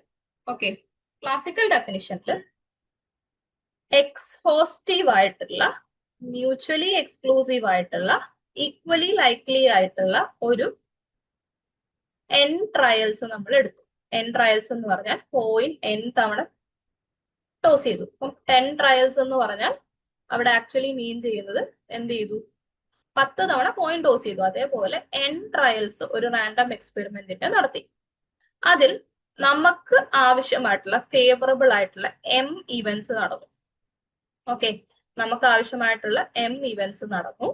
അങ്ങനെയാണെങ്കിൽ ആ ഇവന്റ് നടക്കാനുള്ള പ്രോബബിലിറ്റി എന്താണ്? അപ്പൊ എന്താണ് പ്രോബബിലിറ്റി എന്നുള്ള സംഭവം നമ്മൾ ഇവിടെ നിന്നാണ് സ്റ്റാർട്ട് ചെയ്യുന്നത്. എന്താണ് ആ ഇവന്റ് നടക്കാനുള്ള പ്രോബബിലിറ്റി? ആ ഇവന്റിനെ ഞാൻ ഇ എന്ന് വിളിച്ചു. അങ്ങനെയാണെങ്കിൽ ആ ഇവന്റ് നടക്കാനുള്ള പ്രോബബിലിറ്റി നമ്മൾ കണ്ടുപിടിക്കുന്നത് favourable number of cases by total number of cases. നമുക്ക് ഫേവറബിൾ ആയിട്ട് എത്ര കേസസ് ഉണ്ടോ ബൈ ടോട്ടൽ നമ്പർ. നമുക്ക് ഫേവറബിൾ ആയിട്ട് എത്ര കേസസ് ഉണ്ടെന്നാണ് നമ്മൾ അസ്യൂം ചെയ്തത്? m. ടോട്ടൽ കേസസ് n ആണ്. ക്ലിയർ ആണോ? അപ്പൊ ഒരു എക്സാമ്പിൾ പറയുമ്പോൾ കുറച്ചുകൂടി മനസ്സിലാവും. നേരത്തെ പറഞ്ഞ ഡൈ ത്രോ ചെയ്യുന്ന അതേ റാൻഡം എക്സ്പെരിമെന്റ് എടുത്തു, അതിന്റെ സാമ്പിൾ സ്പേസ് നമ്മൾ എഴുതി. അപ്പൊ ഒമേഗ യൂസ് ചെയ്യുന്നത് ബുദ്ധിമുട്ടുള്ളവർ S ഒന്ന് യൂസ് ചെയ്താൽ മതി. സാമ്പിൾ സ്പേസ് എഴുതി. ഞാൻ ഇവിടെ ഇവന്റ് ഡിഫൈൻ ചെയ്തു. ആ ഇവന്റ് എന്ന് പറയുന്നത് എന്താണ്? Getting an even number. ഒരു ഈവൻ നമ്പർ ലഭിക്കുക, അതാണ് എന്റെ ഇവന്റ്. ക്ലിയർ ആണോ? Getting an even number. അപ്പൊ ഈവൻ നമ്പർ കിട്ടുമ്പോൾ 2, 4, 6 ആണ് എന്ത്? Even number. അപ്പോ അതിൽ എത്ര ഫേവറബിൾ കേസസ് ഉണ്ട്? ഫേവറബിൾ കേസ് എന്ന് പറയുമ്പോൾ നമ്പർ ഓഫ് E1ന്റെ നമ്പർ എത്രയാണോ നോക്കുക, 3 ആണ്. ടോട്ടൽ എത്രയാണ് സാമ്പിൾ സ്പേസിലെ നമ്പർ ഓഫ് കേസസ് എത്രയാണെന്ന് നോക്കുക, അത് 6 ആണ്. അപ്പോൾ ഇതിനെ നമുക്ക് വേണമെങ്കിൽ ഇങ്ങനെ n of E1 by n of S എന്ന് എഴുതാം. അപ്പോൾ ഇതെന്ത് വരും? 3/6 1/2 എന്ന് വരും. നമ്മൾ ഡിഫൈൻ ചെയ്യുന്ന ഇവന്റിന്റെ favourable cases, number of favourable cases എത്രയാണെന്ന് നോക്കുക, അത് divided by total number of cases. ഇതാണ് ക്ലാസിക്കൽ ഡെഫിനിഷൻ ഓഫ് പ്രോബബിലിറ്റിയിൽ പറയുന്നത്, അല്ലെങ്കിൽ classical or mathematical definition of പ്രോബബിലിറ്റിയിൽ പറയുന്നത്. അപ്പൊ ഇത് സ്റ്റാർട്ടിങ്ങിൽ അത് പ്രത്യേകം ശ്രദ്ധിക്കുക. ആ എടുക്കുന്ന n ഇവന്റ്സ് എന്ന് പറയുന്നത് എക്സ്ക്ലൂസീവ് ആയിരിക്കും, മ്യൂച്വലി എക്സ്ക്ലൂസീവ് ആയിരിക്കും, എക്സ്ഹോസ്റ്റീവ് ആയിരിക്കും, ഈക്വലി ലൈക്ലി ആയിരിക്കും. അപ്പൊ ഇപ്പൊ മനസ്സിലായോ നമ്മൾ എന്തിനു വേണ്ടിയിട്ടാണ് ആ ടേംസ് എല്ലാം അവിടെ ഡിസ്കസ് ചെയ്തത്? എക്സ്ഹോസ്റ്റീവ് എന്തായിരുന്നു ഒന്നുകൂടി ഓർത്ത് നോക്കുക. എക്സ്ഹോസ്റ്റീവ് എന്ന് പറയുന്നത് ഇവന്റ്സിന്റെ യൂണിയൻ എടുക്കുമ്പോൾ നമുക്ക് ടോട്ടൽ സാമ്പിൾ സ്പേസ് കിട്ടണം. മ്യൂച്വലി എക്സ്ക്ലൂസീവ് എന്ന് പറഞ്ഞാൽ രണ്ട് ഇവന്റ്സ് ഒരേ സമയത്ത് എന്ത് ചെയ്യത്തില്ല, ഹാപ്പൻ ആവത്തില്ല. ഈക്വലി ലൈക്ലി എന്ന് പറഞ്ഞാൽ എല്ലാവർക്കും ഹാപ്പൻ ആകാനുള്ള പോസിബിലിറ്റി സെയിം ആയിട്ടുള്ള ഒരു എക്സ്പെരിമെന്റിലെ ഇവന്റ്സ് മാത്രമേ നമ്മൾ ചൂസ് ചെയ്യുള്ളൂ. അപ്പൊ ഇത്രയുമാണ് ക്ലാസിക്കൽ ഡെഫിനിഷൻ പറയുന്നത്. ഈ ക്ലാസിക്കൽ ഡെഫിനിഷന് കുറച്ച് ലിമിറ്റേഷൻസും കാര്യങ്ങളും ഉണ്ട്. അതുകൊണ്ട് നമ്മൾ അടുത്ത ഡെഫിനിഷനിലേക്ക് പോകും. ഓക്കെ, അപ്പം ക്ലാസിക്കൽ ഡെഫിനിഷന്റെ ലിമിറ്റേഷൻസ് നോക്കാം. ക്ലാസിക്കൽ ഡെഫിനിഷന്റെ ലിമിറ്റേഷൻസ് നമുക്ക് നോക്കിയേ. ക്ലാസിക്കൽ ഡെഫിനിഷന്റെ ലിമിറ്റേഷൻ പറയുന്നതിന് മുമ്പ് നമ്മൾ നേരത്തെ പറഞ്ഞിരുന്നു ഷുവർ ഇവന്റും എന്താണ് ഇമ്പോസിബിൾ ഇവന്റും ഉണ്ടത്. ഓക്കെ, ഇമ്പോസിബിൾ ഇവന്റിന്റെ പ്രോബിലിറ്റി എപ്പോഴും 0 ആയിരിക്കും, കാരണം അതിന്റെ അകത്ത് ഫേവറബിൾ ആയിട്ടൊരു കേസസും ഇല്ല. അതേപോലെ എന്താണ് ഷുവർ ഇവന്റ് അല്ലെങ്കിൽ ഷുവർ ഇവന്റ് നേരത്തെ പറഞ്ഞിരുന്നു എന്താ, ഒമേഗ എന്തായി മാറുന്നു, ഒമേഗ തന്നെ ഇവന്റ് ആയി മാറിയാൽ അതെന്താണ് ഷുവർ ഇവന്റ് ആന്ന് പറഞ്ഞത്. അപ്പൊ അവിടെ നോക്കിയേ, ഡൈ ത്രോ ചെയ്യുമ്പോൾ കിട്ടുന്ന ഫേസസിനെയാണ് നമ്മൾ ഇ ആയിട്ട് എടുത്താൽ അവിടുത്തെ ഇയിലെ സെറ്റിലെ എലമെന്റ്സ് ഇങ്ങനെ വരില്ലേ. അപ്പൊ ഇവിടെ നമുക്ക് ഫേവറബിൾ ആയിട്ട് എത്ര കേസസ് ഉണ്ട്, 6 കേസസ് ഉണ്ട്. ഫേവറബിൾ കേസസ് 6 ഉണ്ട്. അതേപോലെ സാമ്പിൾ സ്പേസിലെ എലമെന്റ്സും ടോട്ടൽ കേസസും 6 ഉണ്ട്. അപ്പൊ 6/6 എന്ത് വരും, 1 വരും നേരത്തെ ഡെഫിനിഷൻ വെച്ച്. അത് അങ്ങനെയാണ് ഇത് ഷുവർ ഇവന്റിന്റെ പ്രോബബിലിറ്റി 1ഉം ഇമ്പോസിബിൾ ഇവന്റിന്റെ പ്രോബബിലിറ്റി 0 ആകും. പക്ഷേ ഇതിന്റെ അകത്തൊരു പ്രശ്നമുണ്ട്. നമുക്ക് എപ്പോഴും ഈക്വലി ലൈക്ലി വരുന്ന രീതിയിൽ, ഔട്ട്കംസ് വരുന്ന രീതിയിൽ നമുക്ക് എന്ത് ചെയ്യാൻ പറ്റില്ല, ഒരു എല്ലാ സാഹചര്യങ്ങളിലും എല്ലാ എക്സ്പെരിമെന്റ്സിലും അങ്ങനെ ഉണ്ടാവണമെന്ന് നിർബന്ധമില്ല. ഇപ്പൊ ഒരു എക്സാമ്പിൾ പറഞ്ഞാൽ ഒരു കുട്ടി എക്സാമിന് പാസ്സാകാനുള്ള ചാൻസ് 50-50 ആണ്. ഈക്വലി ഫെയിൽ ആകാനും പാസ്സാകാനുള്ള ചാൻസ് ഈക്വൽ ആണെന്ന് നമുക്ക് എപ്പോഴെങ്കിലും പറയാൻ പറ്റുമോ? ചിലപ്പം കുട്ടി ഫെയിൽ ആകാം, ചിലപ്പോൾ ജയിക്കാനുള്ള സാധ്യത 70%, 90% ചിലപ്പോൾ 100% ജയിക്കാനുള്ള സാധ്യത. അപ്പൊ അവിടുത്തെ രണ്ട് ഇവന്റ്സ് സക്സസും ഫെയിലറും ആണ്. ആ രണ്ട് ഇവന്റ്സ് ഈക്വലി ലൈക്ലി ആണെന്ന് നമുക്ക് എന്ത് ചെയ്യാൻ പറ്റില്ല, ഷുവർ ആയിട്ട് എടുത്തുകൊണ്ട് ഈ പറയുന്ന രീതിയിൽ ഈ തിയററ്റിക്കൽ അപ്രോച്ചിലൂടെ പ്രോബബിലിറ്റി ഫൈൻഡ് ഔട്ട് ചെയ്യാൻ പറ്റില്ല. പിന്നെ ചില കേസസിൽ എക്സ്ഹോസ്റ്റീവ് നമ്പർ ഓഫ് ട്രയൽസ് ഉണ്ടാവും. എന്ന് പറഞ്ഞാൽ ചില കേസിൽ നമുക്ക് നമ്മുടെ സാമ്പിൾ സ്പേസിൽ ഫൈനൈറ്റ് ആയിരിക്കത്തില്ല. ഇത്ര ഇവിടെ ഇപ്പം ഒരു സാമ്പിൾ സ്പേസ്, നമ്മൾ എടുത്ത സാമ്പിൾ സ്പേസിൽ ഒന്നെങ്കിൽ ഹെഡ്, ടെയില് അല്ലെങ്കിൽ 1 to 6 അങ്ങനെയല്ലേ നമ്പേഴ്സ് വരിക. അപ്പം അത് എല്ലായിടത്തും എന്താവില്ല, ഒരു ഫുള്ള് ഒരു ഫൈനൈറ്റ് ആയിട്ടുള്ള രീതിയിൽ സംഭവം കിട്ടണം എന്നില്ല. എക്സാമ്പിൾ പറഞ്ഞാൽ, ഞാൻ ഇവിടെ ഇപ്പോ ഒരു എക്സ്പെരിമെന്റ്, ഒരു സാമ്പിൾ സ്പേസ് നിങ്ങളോട് പറയാണ്.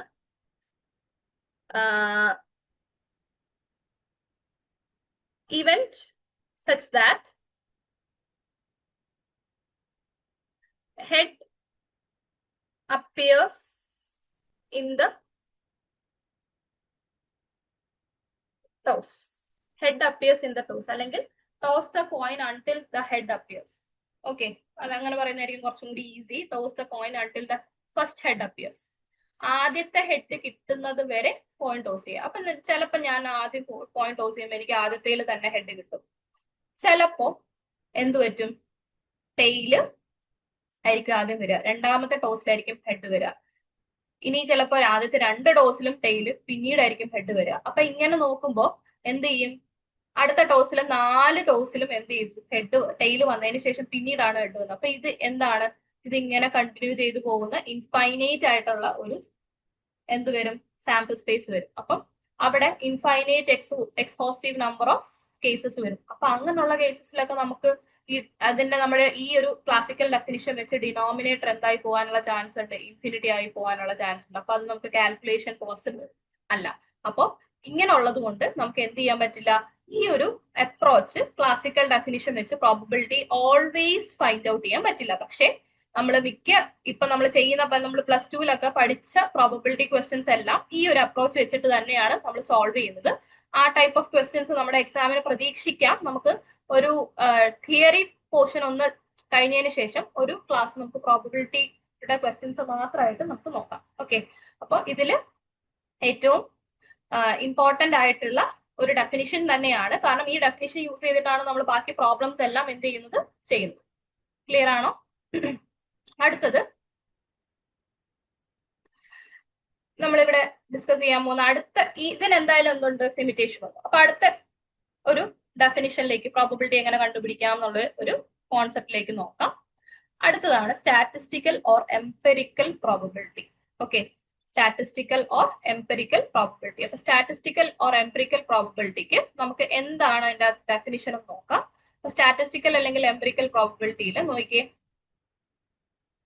If A trial is repeated a number of times under essential homogeneous and identical conditions. ഇപ്പൊ ഞാൻ കോയിൻ ടോസ് ചെയ്തു, n ഇത് നമ്പർ ഓഫ് ട്രയൽസ് ആണ്, എത്ര തവണ ഞാൻ ടോസ് ചെയ്തു എന്നുള്ളതാണ് ഇതിന്റെ അകത്ത് പറയാം. n 10 ആണ്, ചിലപ്പോൾ ഞാൻ എന്റെ എന്നിന്റെ വാല്യൂ 100 ആണ്. ഓക്കെ, ഞാൻ ക്യാപിറ്റൽ n കൊടുക്കാം, ഡൗട്ട് വരാതിരിക്കാൻ. അവിടെ നമ്മൾ നേരത്തെ സ്മോൾ n അല്ലേ യൂസ് ചെയ്തേ, അപ്പം ക്യാപിറ്റൽ n കൊടുക്കും. അപ്പൊ n 10 ആണ്, 100 ആണ്, 1000 ആണ്, ഇങ്ങനെ പോവുകയാണെ. അപ്പം ഇങ്ങനെ പോകുമ്പോ ഇതിന്റെ അകത്ത് നോക്കിയേ, 10 തവണ കോയിൻ ടോസ് ചെയ്തപ്പോ ചിലപ്പോ എനിക്ക് 7 ഹെഡും 3 ടെയിലും കിട്ടി. 100 തവണ ചെയ്തപ്പോ എനിക്ക് 60 ഹെഡും 40 ടെയിലും കിട്ടി. ഓക്കെ, 1000 തവണ ചെയ്തപ്പോ ചിലപ്പോ എനിക്ക് 536 ഹെഡും ബാക്കിയുള്ളത് ടെയിലും കിട്ടി. അപ്പൊ ഇങ്ങനെ പോസിബിലിറ്റി വരാൻ ചാൻസ് ഉണ്ട്. അപ്പം നോക്കുമ്പോ നമ്മൾ ഒരു എക്സ്പെരിമെന്റ് ഒരുപാട് തവണ റിപ്പീറ്റ് ചെയ്താൽ നമുക്ക് ഈ പറയുന്ന നമ്മൾ നേരത്തെ ഫൈൻഡ് ഔട്ട് ചെയ്ത ആ പ്രോബബിലിറ്റി ഇല്ലേ, m/n എന്ന് പറഞ്ഞ പ്രോബബിലിറ്റി, അത് ഒരു ഫിക്സഡ് നമ്പറിലേക്ക് പോകുന്നത് പോലെ തോന്നും. ഓക്കെ, നേരത്തെ പറഞ്ഞ ആ പ്രോബബിലിറ്റി ഓഫ് ഇവന്റ് നമ്മൾ ഫൈൻഡ് ഔട്ട് ചെയ്തത് ഒരു ഫിക്സഡ് നമ്പറിലേക്ക്, ഈ ഒരു m/n എന്ന് പറഞ്ഞ നമ്പറിലേക്ക് അപ്രോച്ച് ചെയ്യുന്ന പോലെ ഫീൽ ചെയ്യും.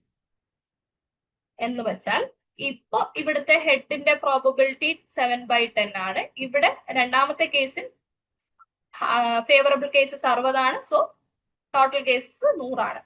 മൂന്നാമത്തെ കേസിൽ 536/1000 ആണ്. ഇങ്ങനെ പോകുമ്പോൾ ഈ പറയുന്ന നമ്പേഴ്സ് നമ്മൾ ഡെസിമൽ ആക്കി നോക്കിയാൽ നമുക്ക് ഏകദേശം നമുക്ക് ഒരു നമ്പർ 0.5 ഇത് അപ്രോച്ച് ചെയ്യുന്ന പോലെ ഫീൽ ചെയ്യും. ആ രീതിയിൽ ഒരു ഡെഫിനിഷനാണ് ഇതിന്റെ അകത്ത് പറയുന്നത്. ക്ലിയർ ആണോ? ഈ റേഷ്യോയ്ക്ക് ഒരു ലിമിറ്റിംഗ് വാല്യൂ, അല്ലെങ്കിൽ ഈ നമ്മൾ നേരത്തെ പറഞ്ഞ റേഷ്യോ ഒരു ലിമിറ്റിംഗ് വാല്യൂവിലേക്ക് അപ്രോച്ച് ചെയ്യുന്ന, അല്ലെങ്കിൽ ആ പ്രോബബിലിറ്റി ഒരു ലിമിറ്റിംഗ് വാല്യൂവിലേക്ക് അപ്രോച്ച് ചെയ്യുന്ന പോലെ നമുക്ക് എന്ത് ചെയ്യാൻ പറ്റും, കാണാൻ പറ്റും. അപ്പം അത് വെച്ചിട്ടാണ് ഇവിടെ പറയുന്നത്. അപ്പൊ ഇവിടുത്തെ ലിമിറ്റ് ഒന്നും കണ്ടിട്ട് ടെൻസ്ഡ് ആവണ്ട. ഇവിടെ ആകെ അറിയേണ്ടത് നമ്മൾ പറയുന്ന ഇവന്റിന്റെ പ്രോബബിലിറ്റി എന്തിലേക്ക് അപ്രോച്ച് ചെയ്യുന്നു, ഒരു റേഷ്യോയിലേക്ക് അപ്രോച്ച് ചെയ്യുന്നു. ആ റേഷ്യോ ഏതാന്ന് ചോദിച്ചു കഴിഞ്ഞാൽ നമ്മൾ തൊട്ട് മുമ്പത്തെ ഡെഫിനിഷനിൽ പറഞ്ഞ റേഷ്യോ. പക്ഷെ അതിന്റെ അകത്ത് ഏറ്റവും ഇമ്പോർട്ടന്റ് ശ്രദ്ധിക്കേണ്ടത് എപ്പോഴാണ് ഈ റേഷ്യോയിലേക്ക് ഇത് അപ്രോച്ച് ചെയ്യുന്നത്, n ഇൻഫിനിറ്റിയിലേക്ക് പോകുമ്പോൾ. ഓക്കെ, എന്ന് പറഞ്ഞാൽ നമ്പർ ഓഫ് ട്രയൽസ് കൂടുമ്പോഴാണ് ഈ ഒരു പാറ്റേൺ നമുക്ക് ഫോളോ ചെയ്യാൻ, അതിൽ കാണാൻ പറ്റുന്നത്.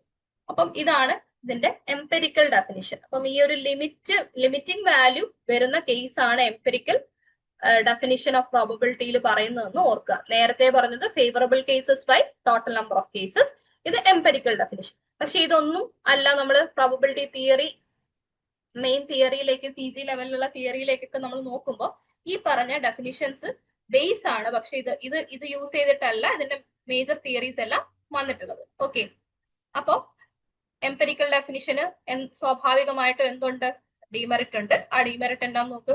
നമുക്ക് ഇത്രയും ഈ എക്സ്പെരിമെന്റ് നടത്തുമ്പോൾ, റാൻഡം എക്സ്പെരിമെന്റ് നടത്തുമ്പോൾ ഏറ്റവും ഇമ്പോർട്ടന്റ് ആയിട്ടുള്ള ഒരു കാര്യം, ഈ പറയുന്ന കാര്യങ്ങളെല്ലാം എന്ത് ചെയ്യണം, ഐഡന്റിക്കൽ കണ്ടീഷനിൽ എന്ത് ചെയ്യണം, നടത്തണം എന്നുള്ളതാണ് പറയുന്നത്. ഐഡന്റിക്കൽ കണ്ടീഷനിലാണ് ഈ പറയുന്ന എല്ലാ ട്രയലുകളും നടത്തേണ്ടത്. നമുക്ക് 1000 തവണ കോയിൻ ടോസ് ചെയ്യണം. നമ്മൾ ആ 1000 തവണയും കോയിൻ ടോസിങ് നടത്തുമ്പോൾ അത് ഐഡന്റിക്കൽ കണ്ടീഷൻ ആയിരിക്കും എന്നുള്ളത് എന്ത് ചെയ്യാൻ പറ്റില്ല, ഷുവറിറ്റി വരുത്താൻ പറ്റില്ല. പിന്നെ ഇത് എന്ത് ചെയ്യാൻ പറ്റില്ല, ഒരു യുണീക്ക് വാല്യൂയിലേക്ക് ഈ ലിമിറ്റ് എത്തും എന്നുള്ളത് നമുക്ക് എന്ത് ചെയ്യാൻ പറ്റില്ല, ഉറപ്പ് പറയാൻ പറ്റില്ല. അപ്പൊ അങ്ങനെയുള്ള, ഞാൻ ഇപ്പൊ 1000 തവണ അത് എക്സ്പെരിമെന്റ് നടത്തി, പിന്നെ ഞാൻ നാളെ റിപ്പീറ്റ് ചെയ്യുമ്പോൾ വീണ്ടും 1000 തവണ എക്സ്പെരിമെന്റ് നടത്തുമ്പോൾ, അല്ലെങ്കിൽ ആ ട്രയൽസ് നടത്തുമ്പോൾ എനിക്ക് എന്ത് ചെയ്യണം എന്ന് നിർബന്ധമില്ല. ഇന്ന് കിട്ടിയ അതേ റേഷ്യോ തന്നെ നാളെയും കിട്ടണം എന്ന് നിർബന്ധം ഇല്ല. അപ്പൊ അങ്ങനെയുള്ള പ്രശ്നങ്ങളുണ്ടോ, ഇതും എന്ത് ചെയ്യാൻ പറ്റില്ല, നമുക്ക് കൺസിഡർ ചെയ്യാൻ പറ്റില്ല. അപ്പൊ നമ്മൾ പുതിയൊരു ഡെഫിനിഷനിലേക്ക് പോകുന്നു, ആക്സിയോമാറ്റിക് ഡെഫിനിഷൻ. ഇതാണ് ഇമ്പോർട്ടന്റ് ആയിട്ട് നിങ്ങൾ അറിഞ്ഞിരിക്കേണ്ട കാര്യം. അപ്പം ഇവിടെ എന്താണ് ഡെഫിനിഷനിൽ പറയുന്നത് നോക്കൂ. Omega B A sample space, omega ഒരു സാമ്പിൾ സ്പേസ് ആണ്. സ്ക്രിപ്റ്റ് എഫ് ഇത് സിഗ്മ ഫീൽഡ്. ഇപ്പൊ മനസ്സിലായോ നമ്മൾ എന്തിനാണ് അവിടെ സ്ക്രിപ്റ്റ് എഫ് പറഞ്ഞതെന്ന്? സ്ക്രിപ്റ്റ് എഫ് എന്ന് പറയുന്ന ഒരു സിഗ്മ ഫീൽഡ് ഈ സാമ്പിൾ സ്പേസിന്റെ സിഗ്മ ഫീൽഡ് ആണ്. അങ്ങനെയാണെങ്കിൽ പ്രോബബിലിറ്റി എന്ന് പറയുന്നത് ഈ 3 ആക്സിയംസ് സാറ്റിസ്ഫൈ ചെയ്യും. എന്തൊക്കെയാണ് ആ 3 ആക്സിയംസ്? ഒന്ന്, ഏതൊരു ഇവന്റിന്റെയും പ്രോബബിലിറ്റി എടുത്താൽ, അപ്പം ഈ സാമ്പിൾ സ്പേസ് നമ്മൾ നേരത്തെ പറഞ്ഞ സിഗ്മ ഫീൽഡ് നമ്മൾ ഡിഫൈൻ ചെയ്തപ്പോൾ അതിനകത്ത് കുറെ എലമെന്റ്സ് നമ്മൾ എഴുതിയില്ലേ, കുറെ സെറ്റുകൾ എഴുതിയില്ലേ? അതിനകത്തുള്ള സെറ്റുകൾക്ക് മാത്രമേ നമുക്ക് പ്രോബബിലിറ്റി ഡിഫൈൻ ചെയ്യാൻ പറ്റുള്ളൂ. ഇതിനകത്തുള്ള സെറ്റുകൾ മീൻസ് അതിനകത്തുള്ള ഇവന്റ്സിന് മാത്രമേ നമുക്ക് പ്രോബബിലിറ്റി ഡിഫൈൻ ചെയ്യാൻ പറ്റുള്ളൂ. അല്ലാത്ത ഒരു ഇവന്റിന് നമുക്ക് പ്രോബബിലിറ്റി പറയാൻ പറ്റില്ല. അപ്പൊ ഒരു സാമ്പിൾ സ്പേസ് ഉണ്ട്, ആ സാമ്പിൾ സ്പേസുമായിട്ട് അസോസിയേറ്റ് ചെയ്ത് നിൽക്കുന്ന സിഗ്മ ഫീൽഡ് ഉണ്ട്. ആ സിഗ്മ ഫീൽഡിനുള്ളിലുള്ള ഇവന്റ്സ് അല്ലെങ്കിൽ അതിന്റെ അകത്തുള്ള ആ സെറ്റിന്റെ അകത്തുള്ള ക്ലാസ് ഓഫ് സെറ്റ്സിലുള്ള സെറ്റ് സബ്സെറ്റുകളെയോ അല്ലെങ്കിൽ അതിന്റെ അകത്തുള്ള എലമെന്റ്സിനെ വെച്ചിട്ട് മാത്രം, എലമെന്റ്സിന് വേണ്ടിയിട്ട് മാത്രമേ നമുക്ക് എന്ത് ഡിഫൈൻ ചെയ്യാൻ പറ്റുള്ളൂ? പ്രോബബിലിറ്റി ഡിഫൈൻ ചെയ്യാൻ പറ്റുള്ളൂ. അങ്ങനെ ഒരു കാര്യമുള്ളത് ഓർക്കുക. അതുകൊണ്ടാണ് ഈ ഡെഫിനിഷനിൽ ഇതെല്ലാം എന്ത് ചെയ്യുന്നത്, ഇൻക്ലൂഡ് ചെയ്തേക്കുന്നത്. അപ്പം പ്രോബബിലിറ്റി എപ്പോഴും ഗ്രേറ്റർ ദാൻ 0 ആയിരിക്കും. അതിനോടൊപ്പം തന്നെ നമുക്ക് ഇവിടെ ആഡ് ചെയ്യാം, ഗ്രേറ്റർ ദാൻ 0 എന്ന് പറയുന്നത് പോലെ 0യ്ക്കും 1നും ഇടയിലായിരിക്കും എപ്പോഴും പ്രോബബിലിറ്റി. അതേപോലെ പ്രോബബിലിറ്റി ഓഫ് സാമ്പിൾ സ്പേസ് എന്ന് പറയുന്നത് ഓൾവേസ് 1 ആയിരിക്കും.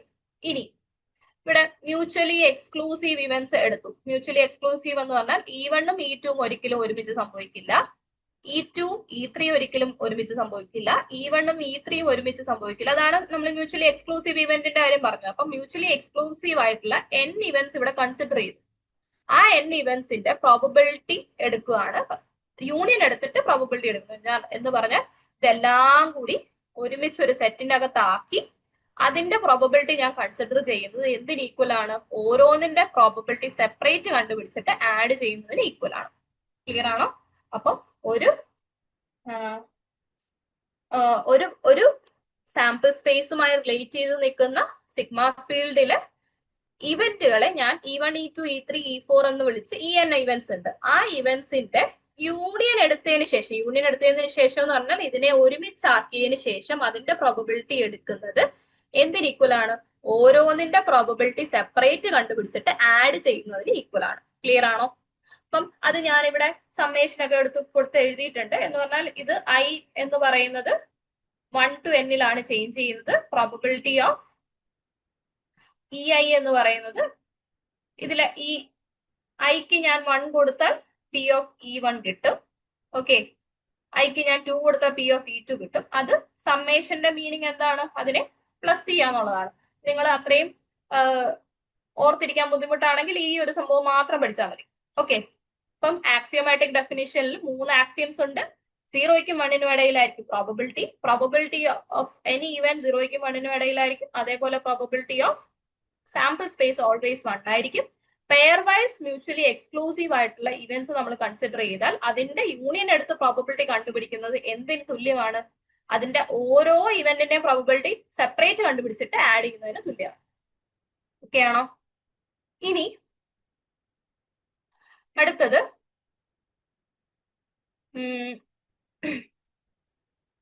ഇത്രയും ഈ ആക്സിയോമാറ്റിക് ഡെഫിനിഷനിലെ ആക്സിയംസ് ഇമ്പോർട്ടന്റ് ആണ്. നമുക്ക് ക്വസ്റ്റ്യൻസ് വരുന്നത് സിലബസിൽ ഇതെല്ലാം പറഞ്ഞിട്ടുണ്ടെങ്കിലും ക്വസ്റ്റ്യൻസ് വരുന്നത് എന്തിലാണ്? പ്രോബ്ലം ബേസ്ഡ് ആണ്. കഴിഞ്ഞ ലാസ്റ്റ് ഇയറിന്റെ ക്വസ്റ്റ്യൻസ് നോക്കിയപ്പോഴും പ്രോബ്ലം ബേസ്ഡ് ആണ്. പ്രോബ്ലംസ് നമുക്ക് പോവാം. എന്തായാലും സിലബസിലെ കാര്യങ്ങളൊന്നും ഡിസ്കസ് ചെയ്ത് മുമ്പോട്ട് പോയതിനു ശേഷം ഒരുമിച്ച് പ്രോബ്ലം ചെയ്യാം. ഇനി കുറച്ച് തിയറംസ് ആണ്, പ്രോബബിലിറ്റിയിലെ തിയറംസ് ആണ് പറയുന്നത്. ഓക്കെ, അപ്പൊ പ്രോബബിലിറ്റിയിലെ തിയറംസിൽ ഫസ്റ്റ് തിയറം അഡിഷൻ തിയറം. ഇത് നമ്മൾ സ്കൂൾ ക്ലാസ്സിലൊക്കെ കേട്ടിട്ടുണ്ടാവും. A യൂണിയൻ B എന്ന് പറയുന്നത് probability of A plus probability of B minus probability of A intersection B. അപ്പൊ ഇനി എന്താണ് യൂണിയൻ, എന്താണ് ഇന്റർസെക്ഷൻ? യൂണിയൻ എന്ന് പറഞ്ഞാൽ 2 സെറ്റുകൾ എൻ്റെ കയ്യിലുണ്ട്, എയും ബിയും. ഇത് നേരത്തെ നമ്മൾ പറഞ്ഞിരുന്നു. അപ്പം A യൂണിയൻ B എന്ന് പറഞ്ഞാൽ 1 യൂണിയൻ 1ൽ 1ഉം 2ഉം കൂടി ഒരുമിച്ച് എഴുതുക. ഓക്കെ, ഇന്റർസെക്ഷൻ ഉണ്ട്. ഇന്റർസെക്ഷൻ എന്ന് പറഞ്ഞാൽ എയിലും ബിയിലും കോമൺ ആയിട്ടുള്ളത്. ഓക്കെ, എയിലും ബിയിലും കോമൺ ആയിട്ടുള്ളത്. ബോത്ത് എന്നൊക്കെ പറയുമ്പോൾ ക്വസ്റ്റ്യൻസിൽ ബോത്ത് എന്നൊക്കെ പറഞ്ഞ വേർഡ് വരികയാണെങ്കിൽ അവിടെ നമുക്ക് ഇന്റർസെക്ഷൻ ആണ് എടുക്കേണ്ടതെന്ന് ആലോചിക്കുക. ഇപ്പം ബോത്ത് എന്ന് പറഞ്ഞ വേർഡ് ആണെങ്കിൽ ഇന്റർസെക്ഷൻ ആണ്. സോ എ ഇന്റർസെക്ഷൻ ബി എന്ന് പറഞ്ഞാൽ ഇവിടെ ഇപ്പൊ എന്താണ്, എയ്ക്കും ബിക്കും കോമൺ ആയിട്ട് ആരുമില്ല. സോ അതെന്താണ്, നൾ സെറ്റ് ആണ്. ക്ലിയർ ആണോ? അപ്പൊ എ യൂണിയൻ ബി വന്നാൽ എന്താണ്,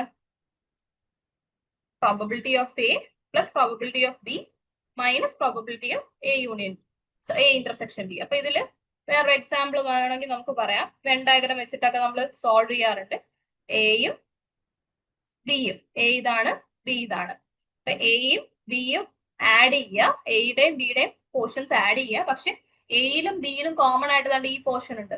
സോ അതിൽ 2 തവണ അഡീഷൻ നടന്നു. സോ അതിനെ എന്ത് ചെയ്യുക, ഒരെണ്ണം അങ്ങ് മൈനസ് ചെയ്തോളെ. അതാണ് ഇതിന്റെ അകത്ത് ഇക്വേഷൻ വരുന്നത്. ഇനി A union B union C ആണെങ്കിൽ 3ന്റെയും സെപ്പറേറ്റ് പ്രോബബിലിറ്റി ആഡ് ചെയ്യുക. എന്നിട്ട് ഓരോ ഇന്റർസെക്ഷൻസ് കുറയ്ക്കുക. എയുടെയും ബിയുടെയും കുറച്ചു, എയുടെയും സിയുടെയും ഇന്റർസെക്ഷൻ കുറച്ചു, ബിയുടെയും സിയുടെയും ഇന്റർസെക്ഷൻ കുറച്ചു. എന്നിട്ട് കോമൺ ആയിട്ടുള്ള ഒരു പോർഷൻ ആഡ് ചെയ്യുക. എയ്ക്കും ബിക്കും സിക്കും കോമൺ ആയിട്ടുള്ള ഒരു പോർഷൻ ആഡ് ചെയ്യുക. ഓക്കെ, ഇത് ജസ്റ്റ് ഇക്വേഷൻസ് ഒന്ന് അറിഞ്ഞിരിക്കുക. ഇത് വെച്ചിട്ടുള്ള പ്രോബ്ലംസ് നമുക്ക് ചെയ്യാനുണ്ട്. ഇനി എ കോംപ്ലിമെന്റ് എന്ന് പറയുന്നത് എ ഡാഷ് എന്നോ അല്ലെങ്കിൽ എ ബാർ എന്നോ എ സി എന്നോ ഒക്കെ നമ്മൾ ഡിനോട്ട് ചെയ്യാറുണ്ട്. അപ്പം വെൻ ഡയഗ്രാം പറഞ്ഞാൽ എയില് എ ഇതാണ്. അപ്പം ടോട്ടൽ പ്രോബബിലിറ്റി എപ്പോഴും 1 ആയിരിക്കും. അപ്പൊ എയിൽ അല്ലാത്ത പോർഷൻ, ഈ ഡോട്ടഡ് പോർഷൻ ആയിരിക്കും എ കോംപ്ലിമെന്റ്. അപ്പൊ എ കോംപ്ലിമെന്റിന്റെ പ്രോബബിലിറ്റി കിട്ടാൻ ടോട്ടൽ പ്രോബബിലിറ്റിയിൽ നിന്നും എയുടെ പ്രോബബിലിറ്റി മൈനസ് ചെയ്താൽ മതി. ഓക്കെ, ഇനി എയുടെ സബ്സെറ്റ് ആണ് ബി എന്ന് പറഞ്ഞാൽ എയിലുള്ള എല്ലാ എലമെന്റ്സും ബിയിലുണ്ട് എന്നുള്ളൊരു കേസ് ആണെങ്കിൽ പ്രോബബിലിറ്റി ഓഫ് എ എപ്പോഴും പ്രോബബിലിറ്റി ഓഫ് ബിയേക്കാളും ചെറുതായിരിക്കും. അപ്പം അതിന്റെ ഡയഗ്രാം വരുന്നത് ഇങ്ങനെയായിരിക്കും. ഡയഗ്രാം വെച്ച് പഠിക്കുന്നതാണ് ഈ പോർഷൻ കുറച്ചും കൂടി എളുപ്പം. ബി ഇതും എ ഇതിനുള്ളിലും വരും. ഓക്കെ, അപ്പൊ എയുടെ പ്രോബബിലിറ്റി ബി എ ബിക്ക് ഉള്ളിലാണെങ്കിൽ അല്ലെങ്കിൽ ബിയുടെ സബ്സെറ്റ് ആണെങ്കിൽ പ്രോബബിലിറ്റി എയുടെ പ്രോബബിലിറ്റി ബിയുടെ പ്രോബബിലിറ്റിനേക്കാളും ചെറുതായിരിക്കും. ക്ലിയർ ആണോ? അപ്പം ഇത്രയാണ് ഇതിന്റെ അകത്ത് ആദ്യത്തെ 3 കാര്യങ്ങൾ. ഇത് നമ്മൾ പല സ്ഥലങ്ങളിലും പ്രോബബിലിറ്റി സ്കൂൾ ക്ലാസ്സിലൊക്കെ പഠിക്കുമ്പോൾ ഉള്ള ടോപ്പിക്സ് ആണ്. ഇനി അടുത്തത് നമുക്ക് ഇതിന്റെ അകത്ത് വരുന്നത് ഒരു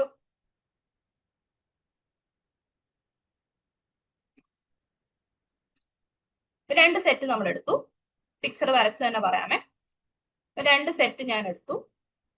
2 സെറ്റ് എയും ബിയും എടുത്തു. ഓക്കെ, എയും ബിയും എടുത്തു. അപ്പം എ ബി.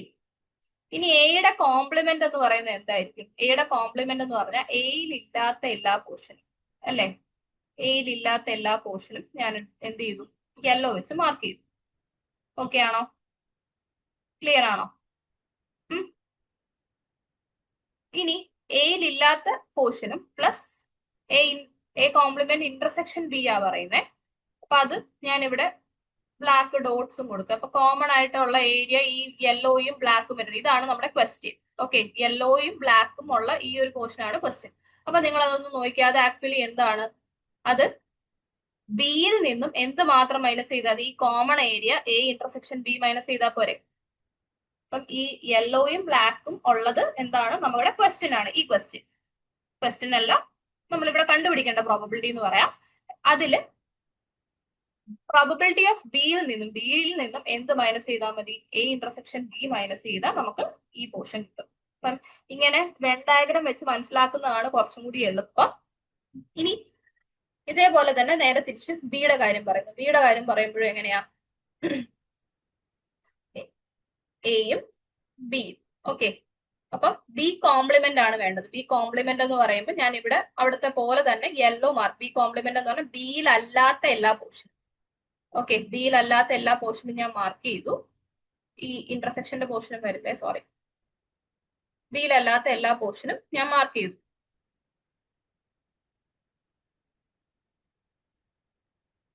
ബിയിൽ ഇല്ലാത്ത എല്ലാ പോർഷനും മാർക്ക് ചെയ്തു. അപ്പം ബിയിൽ ഇല്ലാത്ത എല്ലാ പോർഷനും മാർക്ക് ചെയ്തപ്പോ നോക്കിയേ എന്താ വന്നേ. ഇനി അത് എന്തിന്റെ ഇന്റർസെക്ഷൻ ആന്ന് പറയുന്നു, എയുമായിട്ട് ഇന്റർസെക്ട് ചെയ്തു. ഓക്കെ, എയുമായി ഇന്റർസെക്ട് ചെയ്യുന്നു എന്ന് പറയുമ്പോൾ എയിലും ഈ പറഞ്ഞ യെല്ലോ പോർഷനിലും കോമൺ ആയിട്ടുള്ളത് ഇതല്ലേ. അപ്പം ഇതാണ് നമ്മുടെ ലെഫ്റ്റ് ഹാൻഡ് സൈഡിൽ കിടക്കുന്ന കാര്യം. ഓക്കെ, അപ്പം ഇതിന്റെ ഇക്വേഷൻ എന്ന് പറയുന്നത് എയിൽ നിന്നും എന്ത് മൈനസ് ചെയ്താൽ മതി, ഈ പറയുന്ന എ ഇന്റർസെക്ഷൻ ബി മൈനസ് ചെയ്താൽ മതി. അപ്പം ഇങ്ങനെ നമുക്ക് വെൻ ഡയഗ്രം വെച്ച് ഇങ്ങനത്തെ ക്വസ്റ്റ്യൻസ് വരുമ്പോൾ നിങ്ങൾ ആദ്യം നോക്കേണ്ടത് വെൻ ഡയഗ്രം, ഇപ്പൊ which of the following is true അങ്ങനെയൊക്കെ ക്വസ്റ്റ്യൻസ് വരാം. അപ്പോൾ അങ്ങനെയൊക്കെ ചോദിക്കുമ്പോൾ നിങ്ങൾ വെൻ ഡയഗ്രം വരച്ച് അത് സോർട്ട് ചെയ്യുന്നതായിരിക്കും ഏറ്റവും ഈസി ആൻഡ് എളുപ്പം. ഓക്കെ, സിമ്പിൾ ആയിട്ട് പെട്ടെന്ന് ഉത്തരം കിട്ടാൻ വെൻ ഡയഗ്രം വരയ്ക്കും. പക്ഷെ വെൻ ഡയഗ്രം വരയ്ക്കുമ്പോഴും ഇപ്പൊ ഈ നമ്മൾ കളേഴ്സ് ഒക്കെ യൂസ് ചെയ്യുന്ന നമുക്ക് എക്സാമിന് എത്ര ഓപ്ഷൻസ് ഇല്ല എന്നുണ്ടെങ്കിൽ കൂടിയും പ്രോപ്പർ ആയിട്ട് ഒന്ന് റീചെക്ക് ചെയ്ത് വരച്ചു കഴിഞ്ഞാൽ കൃത്യമായിട്ട് ഇതിന് ആൻസർ കിട്ടും. ഓക്കെ, അപ്പൊ ഇതിന്റെ അകത്ത് ഈ പറഞ്ഞ തിയറംസ് ഒന്നും കൂടി നോക്കുക. അഡിഷൻ തിയറം പറഞ്ഞു, അത് 3 ഇവന്റ്സിന്റെ അഡിഷൻ തിയറവും 2 ഇവന്റ്സിന്റെ അഡിഷൻ തിയറവും പറഞ്ഞു. അതേപോലെ എന്തും പറഞ്ഞു, കോംപ്ലിമെന്റ് വരുമ്പോ ഉള്ള കാര്യം പറഞ്ഞു. പിന്നെ എന്ത് പറഞ്ഞു, എ സബ്സെറ്റ് ഓഫ് ബി വരുമ്പോ ഉള്ള കാര്യം പറഞ്ഞു. പിന്നെ എന്ത് പറഞ്ഞു, ഈ 2 റിസൾട്ട്സ് പറഞ്ഞു. ഓക്കെ, അടുത്തത് ബൂൾസ് ഇൻഇക്വാളിറ്റി. ഈ ഇൻഇക്വാളിറ്റി ജസ്റ്റ് ഒന്ന് പഠിച്ചു വെക്കുക. അല്ലാതെ ഇത് ഇപ്പം which of the following is true എന്നൊക്കെ പറയുന്നതിൽ ഈ ഒരു ഇൻഇക്വാളിറ്റി വേണമെങ്കിൽ നമുക്ക് ചോദിക്കാവുന്നതാണ്. അപ്പൊ ഇത് എന്തിനു വേണ്ടി യൂസ് ചെയ്യുന്നു എന്ന് ചോദിച്ചാൽ പ്രോബബിലിറ്റിയുടെ ലിമിറ്റ് അല്ലെങ്കിൽ പ്രോബബിലിറ്റി എങ്ങനെ, ഇപ്പൊ കുറെ ഇവന്റ്സ് A1 A2 A3 എന്ന് പറഞ്ഞ കുറെ ഇവന്റ്സ് എന്റെ കയ്യിലുണ്ട്. അപ്പൊ ഇതിന്റെ പ്രോബബിലിറ്റി അറിയണം എന്ന് വിചാരിക്കാം.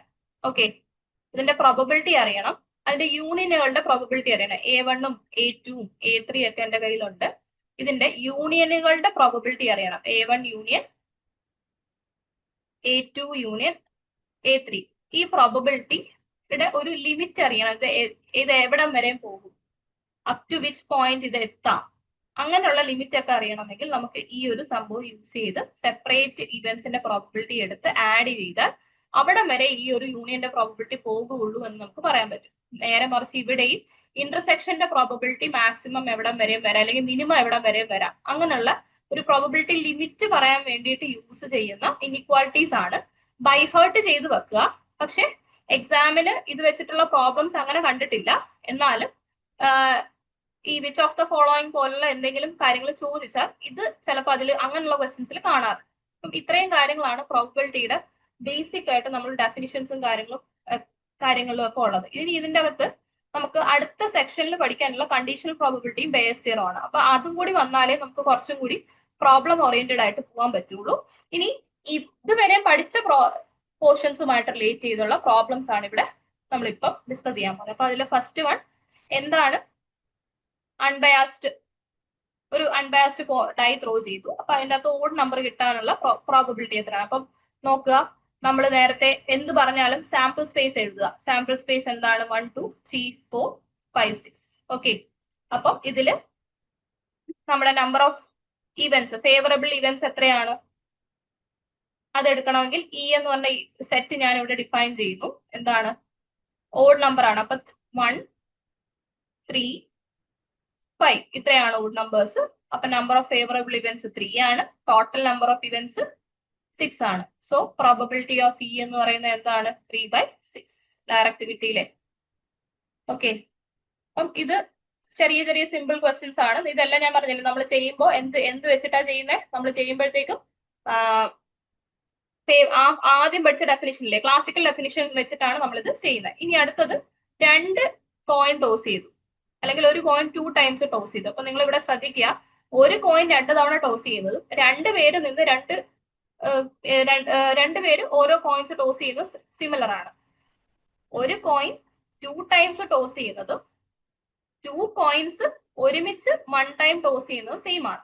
ഓക്കെ, അത് മറക്കരുത്, കൺഫ്യൂസ്ഡ് ആവരുത്. അപ്പം ആദ്യത്തേതില് ഹെഡ്, രണ്ടാമത്തേതില് ഹെഡ്. ഇവിടെ 2 കോയിൻസ് ഉണ്ട്, രണ്ടിലും ഹെഡ് വന്ന ടോസ് ചെയ്തപ്പോ രണ്ടും ഒരുമിച്ച് ടോസ് ചെയ്തപ്പോ എന്ത് ചെയ്യുന്നു? ഹെഡ് വന്നു. അല്ലെങ്കിൽ ആദ്യത്തെ തവണ എന്ത് ചെയ്തു? ഹെഡ് വരുന്നു, രണ്ടാമത്തെ തവണ ഹെഡ് വന്നു. അല്ലെങ്കിൽ ആദ്യത്തെ തവണ ഹെഡും രണ്ടാമത്തെ തവണ ടെയിലും വരാം, ആദ്യത്തെ തവണ ടെയിലും രണ്ടാമത്തെ തവണ ഹെഡും വരാം, ചിലപ്പോൾ രണ്ടും ടെയിലും വരാം. ഇങ്ങനെയുള്ള പോസിബിലിറ്റി. അപ്പം ഇങ്ങനത്തെ ചില സാമ്പിൾ സ്പേസ് നിങ്ങൾക്ക് പെട്ടെന്ന് എഴുതാൻ പറ്റണം. ആ സമയത്ത് ഇങ്ങനെ ആലോചിച്ചിരിക്കാതെ ഇതിന്റെ അകത്ത് എത്ര എലമെന്റ്സ് ഉണ്ടെന്നുള്ളത് പെട്ടെന്ന് എഴുതാൻ പറ്റുക. ആ രീതിയിൽ ഇതിനെ ബൈഹർട്ട് ചെയ്ത് വെക്കുക, ബൈഹർട്ട് ചെയ്യുകയോ മനസ്സിലാക്കി വെക്കുകയോ ചെയ്യാം. അപ്പൊ ഇതിന്റെ അകത്ത് അവർ ചോദിച്ചേക്കുന്നത് അറ്റ്ലീസ്റ്റ് 1 ടെയിൽ, ഒരു ടെയിൽ എങ്കിലും കിട്ടണം. അതാണ് നമ്മുടെ ഇവന്റ്. ഒരു ടെയിൽ എങ്കിലും കിട്ടണം. അറ്റ്ലീസ്റ്റ് 1 ടെയിൽ എന്ന് പറയുമ്പോൾ ഇതിന്റെ അകത്ത് ഏതൊക്കെ വരും? ഒരു ടെയിലും വരാം, ഒന്നിൽ കൂടുതൽ ടെയിൽസും വരാം. അപ്പൊ ഇവിടുത്തെ events HT, TH, T T. ഈ 3 ഇവന്റ്സ് അല്ലേ വരുള്ളൂ ഇതിന്റെ അകത്ത്. അറ്റ്ലീസ്റ്റ് 1 എന്ന് പറഞ്ഞാൽ ഒന്നോ ഒന്നിൽ കൂടുതലോ. ഒന്നിൽ കൂടുതൽ എന്ന് പറയുമ്പോൾ ഇവിടെ എത്ര ടെയിൽ വരെ ഉള്ളൂ? 2. അപ്പൊ ഒരു ടെയിലോ 2 ടെയിലോ വരുന്ന ഇവന്റ്സ് പിക്ക് ചെയ്യാതെ ഇത്. ഒരു ടെയിൽ വരുന്നത് H T T H, 2 tail വരുന്നത് ടി ടി. ഇനി ഇതിന്റെ പ്രോബബിലിറ്റി നോക്കുക. പ്രോബബിലിറ്റി ഓഫ് ഇ എന്ന് പറയുന്നത് അപ്പം എൻ ഓഫ് എസ് ഇ എന്താണെന്ന് നോക്കുക. എൻ ഓഫ് ഇ എത്രയാ? നമ്പർ ഫേവറബിൾ ഇവന്റ്സ് 3 ആണ്. എൻ ഓഫ് എസ് എത്രയാണ്? 4 ആണ്. അപ്പൊ ഇവിടെ 3/4 വരും. ക്ലിയർ ആണോ? അപ്പൊ ഇങ്ങനെയാണ് പ്രോബബിലിറ്റി വരിക. ഓക്കെ, അടുത്തത്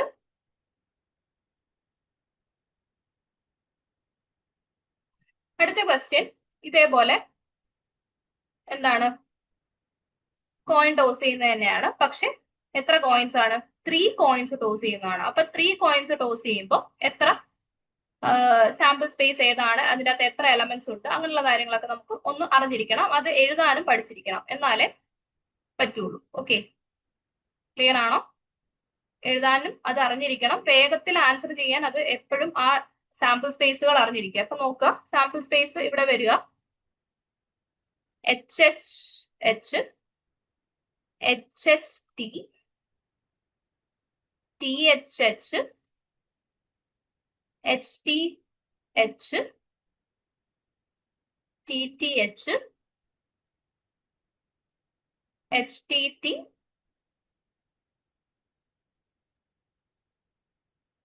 ടി എച്ച് ടി, പിന്നെ ടി ടി ടി. ഇത്ര ഇവന്റ്സ് ആണ് വരിക. ഓക്കെ, ഇത്രയും പോസിബിൾ ഔട്ട്കംസ് ആണ്, ഇവന്റ്സ് അല്ല ഔട്ട്കംസ് ആണ് വരിക. അപ്പൊ നോക്കുക, 8 ഇവന്റ്സ് 8 ഔട്ട്കംസ് വരും. അപ്പൊ ഇതിന്റെ അകത്ത് അറ്റ്മോസ്റ്റ് 1, സോറി ഇവിടെ ഹെഡ് ആണ്, സ്പെല്ലിംഗ് മിസ്റ്റേക്ക് ഉണ്ട്. ഹെഡ് ഓഫ് കോഴ്സ് ഒരു ഹെഡ് എങ്കിലും ഉണ്ടാവണം. അറ്റ്ലീസ്റ്റ് ഒരു ഹെഡ് എങ്കിലും ഉണ്ടാവണം. സോറി, അറ്റ്മോസ്റ്റ് ഹെഡ് എങ്കിലും ഉണ്ടാവും. അപ്പൊ അറ്റ്ലീസ്റ്റ് ആണെങ്കിൽ ആ നമ്പറും അതിൽ കൂടുതലും ആണെങ്കിൽ, അറ്റ്മോസ്റ്റ് ആണെങ്കിൽ അവിടം വരെ പറ്റുള്ളൂ. അതാണ് ലിമിറ്റ്. ഒരു ഹെഡ് എങ്കിലും ഉണ്ടാവണം. അപ്പം അറ്റ്മോസ്റ്റ് ഹെഡ് എന്ന് പറയുമ്പോൾ, ഒരു ഹെഡ് എന്ന് പറയുമ്പോൾ ഇവിടെ നമുക്ക് ചൂസ് ചെയ്യാൻ പറ്റുന്നത് ഇത് ചൂസ് ചെയ്യാം, ഇത് ചൂസ് ചെയ്യാം, വേറെ ഏതെങ്കിലും ചൂസ് ചെയ്യാം, ഇത് ചൂസ് ചെയ്യാം. അറ്റ്മോസ്റ്റ് ഒരു ഹെഡ് വരാൻ വരാം. ഇനി ഹെഡ് ഇല്ലാത്തൊരു കണ്ടീഷനും ഇതിന്റെ അകത്ത് എന്ത് ചെയ്യാൻ കൺസിഡർ ചെയ്യാം. അപ്പൊ മൊത്തം 4 ഇവന്റ്സ് ആണ് നമുക്ക് ഇവിടെ ഫേവറബിൾ ആയിട്ട് വരിക. ഓക്കെ ആണോ? മൊത്തം 4 ഇവന്റ്സ് ആണ് വരിക. അപ്പൊ ഇ എന്ന് പറയുന്നത് എന്താ? 4 ഇവന്റ്സ് വരും. ഈ എൻ ഓഫ് ഇയിൽ 4 ഇവന്റ്സ് വരും. ആ ഇവന്റ്സ് ആണ് ഞാൻ ടിക്ക് ചെയ്തിട്ടുള്ളത്. അപ്പൊ എൻ ഓഫ് എസിൽ ടോട്ടൽ 8 ഇവന്റ്സ് ഉണ്ട്. അങ്ങനെയാണെങ്കിൽ പ്രോബബിലിറ്റി ഓഫ് ഇ എന്ന് പറയുന്നത് എന്ത് വരും? 4/8 വരും. ഓക്കെ, ഡൗട്ട് ഉണ്ടോ? 4/8 വരും. നേരത്തെ പറഞ്ഞ അതേ ക്വസ്റ്റ്യൻ തന്നെ താഴെ റിപ്പീറ്റ് ആയിട്ടുണ്ട്. അത് നിങ്ങളൊന്ന് നേരത്തെ പോർഷൻ ഒന്ന് നോക്കാം. ഓക്കെ, അപ്പം ഇത് ആലോചിക്കുക. ഇതിന്റെ അകത്ത് എന്താണ്? സാമ്പിൾ സ്പേസ് ഇമ്പോർട്ടന്റ് ആണ്. സാമ്പിൾ സ്പേസ് ഏതൊക്കെയാണെന്നുള്ളത് അറിഞ്ഞിരിക്കുക. സാമ്പിൾ സ്പേസ് അറിയാതെ നമ്മൾ അതിന്റെ ആൻസർ ചെയ്യാൻ പോയി കഴിഞ്ഞാൽ, അപ്പം 2 കോയിൻസ് വരുന്നത് 3 കോയിൻസ് വരുന്ന ഉള്ള കാര്യങ്ങളെല്ലാം എന്ത് ചെയ്യാതൊന്നും നിങ്ങൾ പഠിച്ചു വെക്കുക. ഓക്കെ, ക്ലിയർ ആണോ? ഇത്രയാണ് ഇതിന്റെ അകത്ത് വരുന്ന ചെറിയ ചെറിയ ക്വസ്റ്റ്യൻസ്. ഇതെല്ലാം നമ്മൾ +2 ലെവലിൽ പഠിച്ചിട്ടുള്ള ക്വസ്റ്റ്യൻസ് തന്നെയാണ്. എന്നാലും ഒന്നും കൂടി ഒന്ന് എക്സാം ഓറിയന്റഡ് ആയിട്ട് ഇതിനെ ഒന്ന് എന്ത് ചെയ്യുക, കൺസിഡർ ചെയ്യുക. ഇനി നോക്കിയേ, ഇംഗ്ലീഷ് ആൽഫബറ്റ്സിൽ എത്ര വവൽസ് ഉണ്ട് എന്നതിന്റെ വവൽസ് ഒരു എത്ര വവൽസ് ഉണ്ടെന്നല്ല, സോറി, വവൽസ് വരാനുള്ള പ്രോബബിലിറ്റി എത്രയാണെന്നുള്ളതാണ് അടുത്ത ക്വസ്റ്റ്യൻ. നോക്കൂ, the probability of choosing a vowel from a set of English alphabet. ഇപ്പൊ ഇംഗ്ലീഷ് ആൽഫബറ്റ്സിൽ നമുക്ക് എത്ര വവൽസ് ഉണ്ട്? A, E, I, O, U. ഇത്രയും വവൽസ് ഉണ്ട്. ടോട്ടൽ എത്ര ആൽഫബറ്റ്സ് ഉണ്ട്? 26 ആൽഫബറ്റ്സ് ഉണ്ട്. അപ്പൊ 26ൽ എത്ര എണ്ണേ നമുക്ക് ഫേവറബിൾ ആയിട്ടുള്ളൂ? 5 എണ്ണേ ഉള്ളൂ. അപ്പൊ 5/26 ആയിരിക്കും ആൻസർ. അപ്പൊ ഇത് ഡയറക്റ്റ് നമുക്ക് എഴുതാൻ പറ്റുന്ന ടൈപ്പ് ഓഫ് ക്വസ്റ്റ്യൻസും ഇതിന്റെ അകത്ത് ചോദിക്കാറുണ്ട്. ഓക്കെ, അപ്പം ഇതെല്ലാം വളരെ സിമ്പിൾ ക്വസ്റ്റ്യൻസ് ആണ്. നമുക്ക് ഇതിന്റെ അഡ്വാൻസ് ലെവലിലേക്ക് പോകണം. കണ്ടീഷണൽ പ്രോബബിലിറ്റിയും കൂടി കഴിഞ്ഞാലേ നമുക്ക് ഇതിന്റെ അഡ്വാൻസ് ലെവലിലേക്ക് പോകാൻ പറ്റൂ. ഓക്കെ, അടുത്തത് ഇതേപോലെ ഒരു ക്വസ്റ്റ്യൻ. എന്റർടൈൻമെന്റ് എന്ന് പറഞ്ഞ വേർഡിൽ എത്ര എന്തുണ്ട്? കൺസണൻസ് ഉണ്ട്. കൺസണൻസിന്റെ പ്രോബബിലിറ്റി ആണ് അറിയേണ്ടത്. നമ്മളിപ്പോ ഇതിൽ നിന്ന് ഒരു ലെറ്റർ എടുത്താൽ അത് കൺസണന്റ് ആവാനുള്ള പ്രോബബിലിറ്റി. ഓക്കെ, അത് കൺസണന്റ് ആവാനുള്ള കൺസണൻസ് എത്ര ഉണ്ടെന്നുള്ളത് ആദ്യം മാർക്ക് ചെയ്യുക. സോറി, കൺസണൻസ് നോക്ക്. 1 2 3 4 5 6 7 8 8 കൺസണൻസ് ഉണ്ട്. അപ്പൊ നമ്മുടെ എൻ ഓഫ് ഇ എന്ന് പറയുന്നത് എന്താണ്? 8 ആണ്. ഓക്കെ, ഇനി എൻ ഓഫ് എസ് എന്താണ്? ടോട്ടൽ നമ്പർ എത്രയാണെന്നുള്ളത്, വേർഡിൽ എത്ര ലെറ്റേഴ്സ് ഉള്ളത്? 1 2 3 4 5 6 7 8 9 10 11 12 13 ലെറ്റേഴ്സ് ഉണ്ട്. ഓക്കെ, അപ്പൊ എന്ത് ചെയ്യാം? 13 ലെറ്റേഴ്സ് ഉണ്ട്. അപ്പൊ നമ്മുടെ number of elements in the sample space എന്ന് പറയുന്നത് 13 ആണ്. അങ്ങനെയാണെങ്കിൽ probability of choosing A consonant എന്ന് പറയുന്ന നമ്മുടെ ഇവന്റ് എന്തായി മാറും? 8/13 ആയിട്ട് മാറും. ക്ലിയർ ആണോ? അപ്പം ഇത് എല്ലാം ചെറിയ ചെറിയ ക്വസ്റ്റ്യൻസ് ആണ്, നിങ്ങൾക്ക് ഈസി ആയിട്ട് പെട്ടെന്ന് സോൾവ് ചെയ്യാൻ പറ്റുന്ന ക്വസ്റ്റ്യൻസ് ആണ്. അടുത്തത് എൻ ഓഫ് എയും പി ഓഫ് എയും തന്നിട്ടുണ്ട്. അപ്പൊ നമുക്ക് അറിയാം നമുക്കറിയാം പ്രോബബിലിറ്റി ഓഫ് എ എന്ന് പറയുന്നത് എന്താണ്? N of A by n of S ആണ്. ഇതിൽ എൻ ഓഫ് എസ് അല്ലേ നമുക്ക് കണ്ടുപിടിക്കേണ്ടത്. അപ്പൊ എൻ ഓഫ് എസ് കണ്ടുപിടിക്കാൻ എന്ത് ചെയ്താൽ മതി? N of A probability of A കൊണ്ട് ഡിവൈഡ് ചെയ്താൽ മതി. ഓക്കെ, അപ്പൊ ഇവിടെ എൻ ഓഫ് എ 2 ആണ്. 2 ഡിവൈഡഡ് ബൈ 1/5. അപ്പൊ ഇത് റെസിപ്രോക്കൽ എടുത്ത് മൾട്ടിപ്ലൈ ചെയ്യുമ്പോൾ 2 into 5 വരും, വിച്ച് ഇസ് 10. ഓക്കെ, അപ്പൊ probability of N of S എന്ന് പറയുന്നത് എന്ത് കിട്ടും? 10 കിട്ടും. ക്ലിയർ? അപ്പം ഇത്രയാണ് നമ്മൾ ഈ പോർഷനിൽ ഡിസ്കസ് ചെയ്യുന്ന ക്വസ്റ്റ്യൻസും ടോപ്പിക്സും. അപ്പൊ ഇത്രയും പോർഷൻസ് ക്ലിയർ ആയെന്ന് വിശ്വസിക്കുന്നു. കുറച്ച് കാര്യങ്ങൾ ഇതിന്റെ അകത്ത് നമ്മൾ ബേസിക്സ് മാത്രമാണ്. ഇപ്പം ബേസിക്സ് മീൻസ് നമ്മുടെ സിലബസിന്റെ പോയിന്റ് ഓഫ് വ്യൂവിൽ നോക്കുമ്പോൾ സ്റ്റാർട്ടിംഗ് പോർഷൻ മാത്രമേ ആയിട്ടുള്ളൂ പ്രോബബിലിറ്റിയുടെ. കുറച്ച് പ്രോബ്ലംസും കാര്യങ്ങളും ഒക്കെ വരുന്നത് ഇനി വരുന്ന ടോപ്പിക്സുമായിട്ട് റിലേറ്റ് ചെയ്തിട്ടായിരിക്കും. അതേപോലെ ഈ പ്രോബബിലിറ്റി കുറച്ചും കൂടി നമുക്ക് ഈസി ആയിട്ട് എന്ത് ചെയ്യാൻ വേണ്ടി മനസ്സിലാക്കാൻ വേണ്ടിയിട്ട് +2 ലെവലിലുള്ള ടെക്സ്റ്റ് ബുക്കിലെ ക്വസ്റ്റ്യൻസ് ചെയ്തു നോക്കുന്നത് വളരെ നന്നായിരിക്കും. ഓക്കെ, അപ്പോ ബാക്കിയുള്ള കാര്യങ്ങൾ നമുക്ക് നെക്സ്റ്റ് ക്ലാസ്സിൽ ഡിസ്കസ് ചെയ്യാം. Okay, thank you.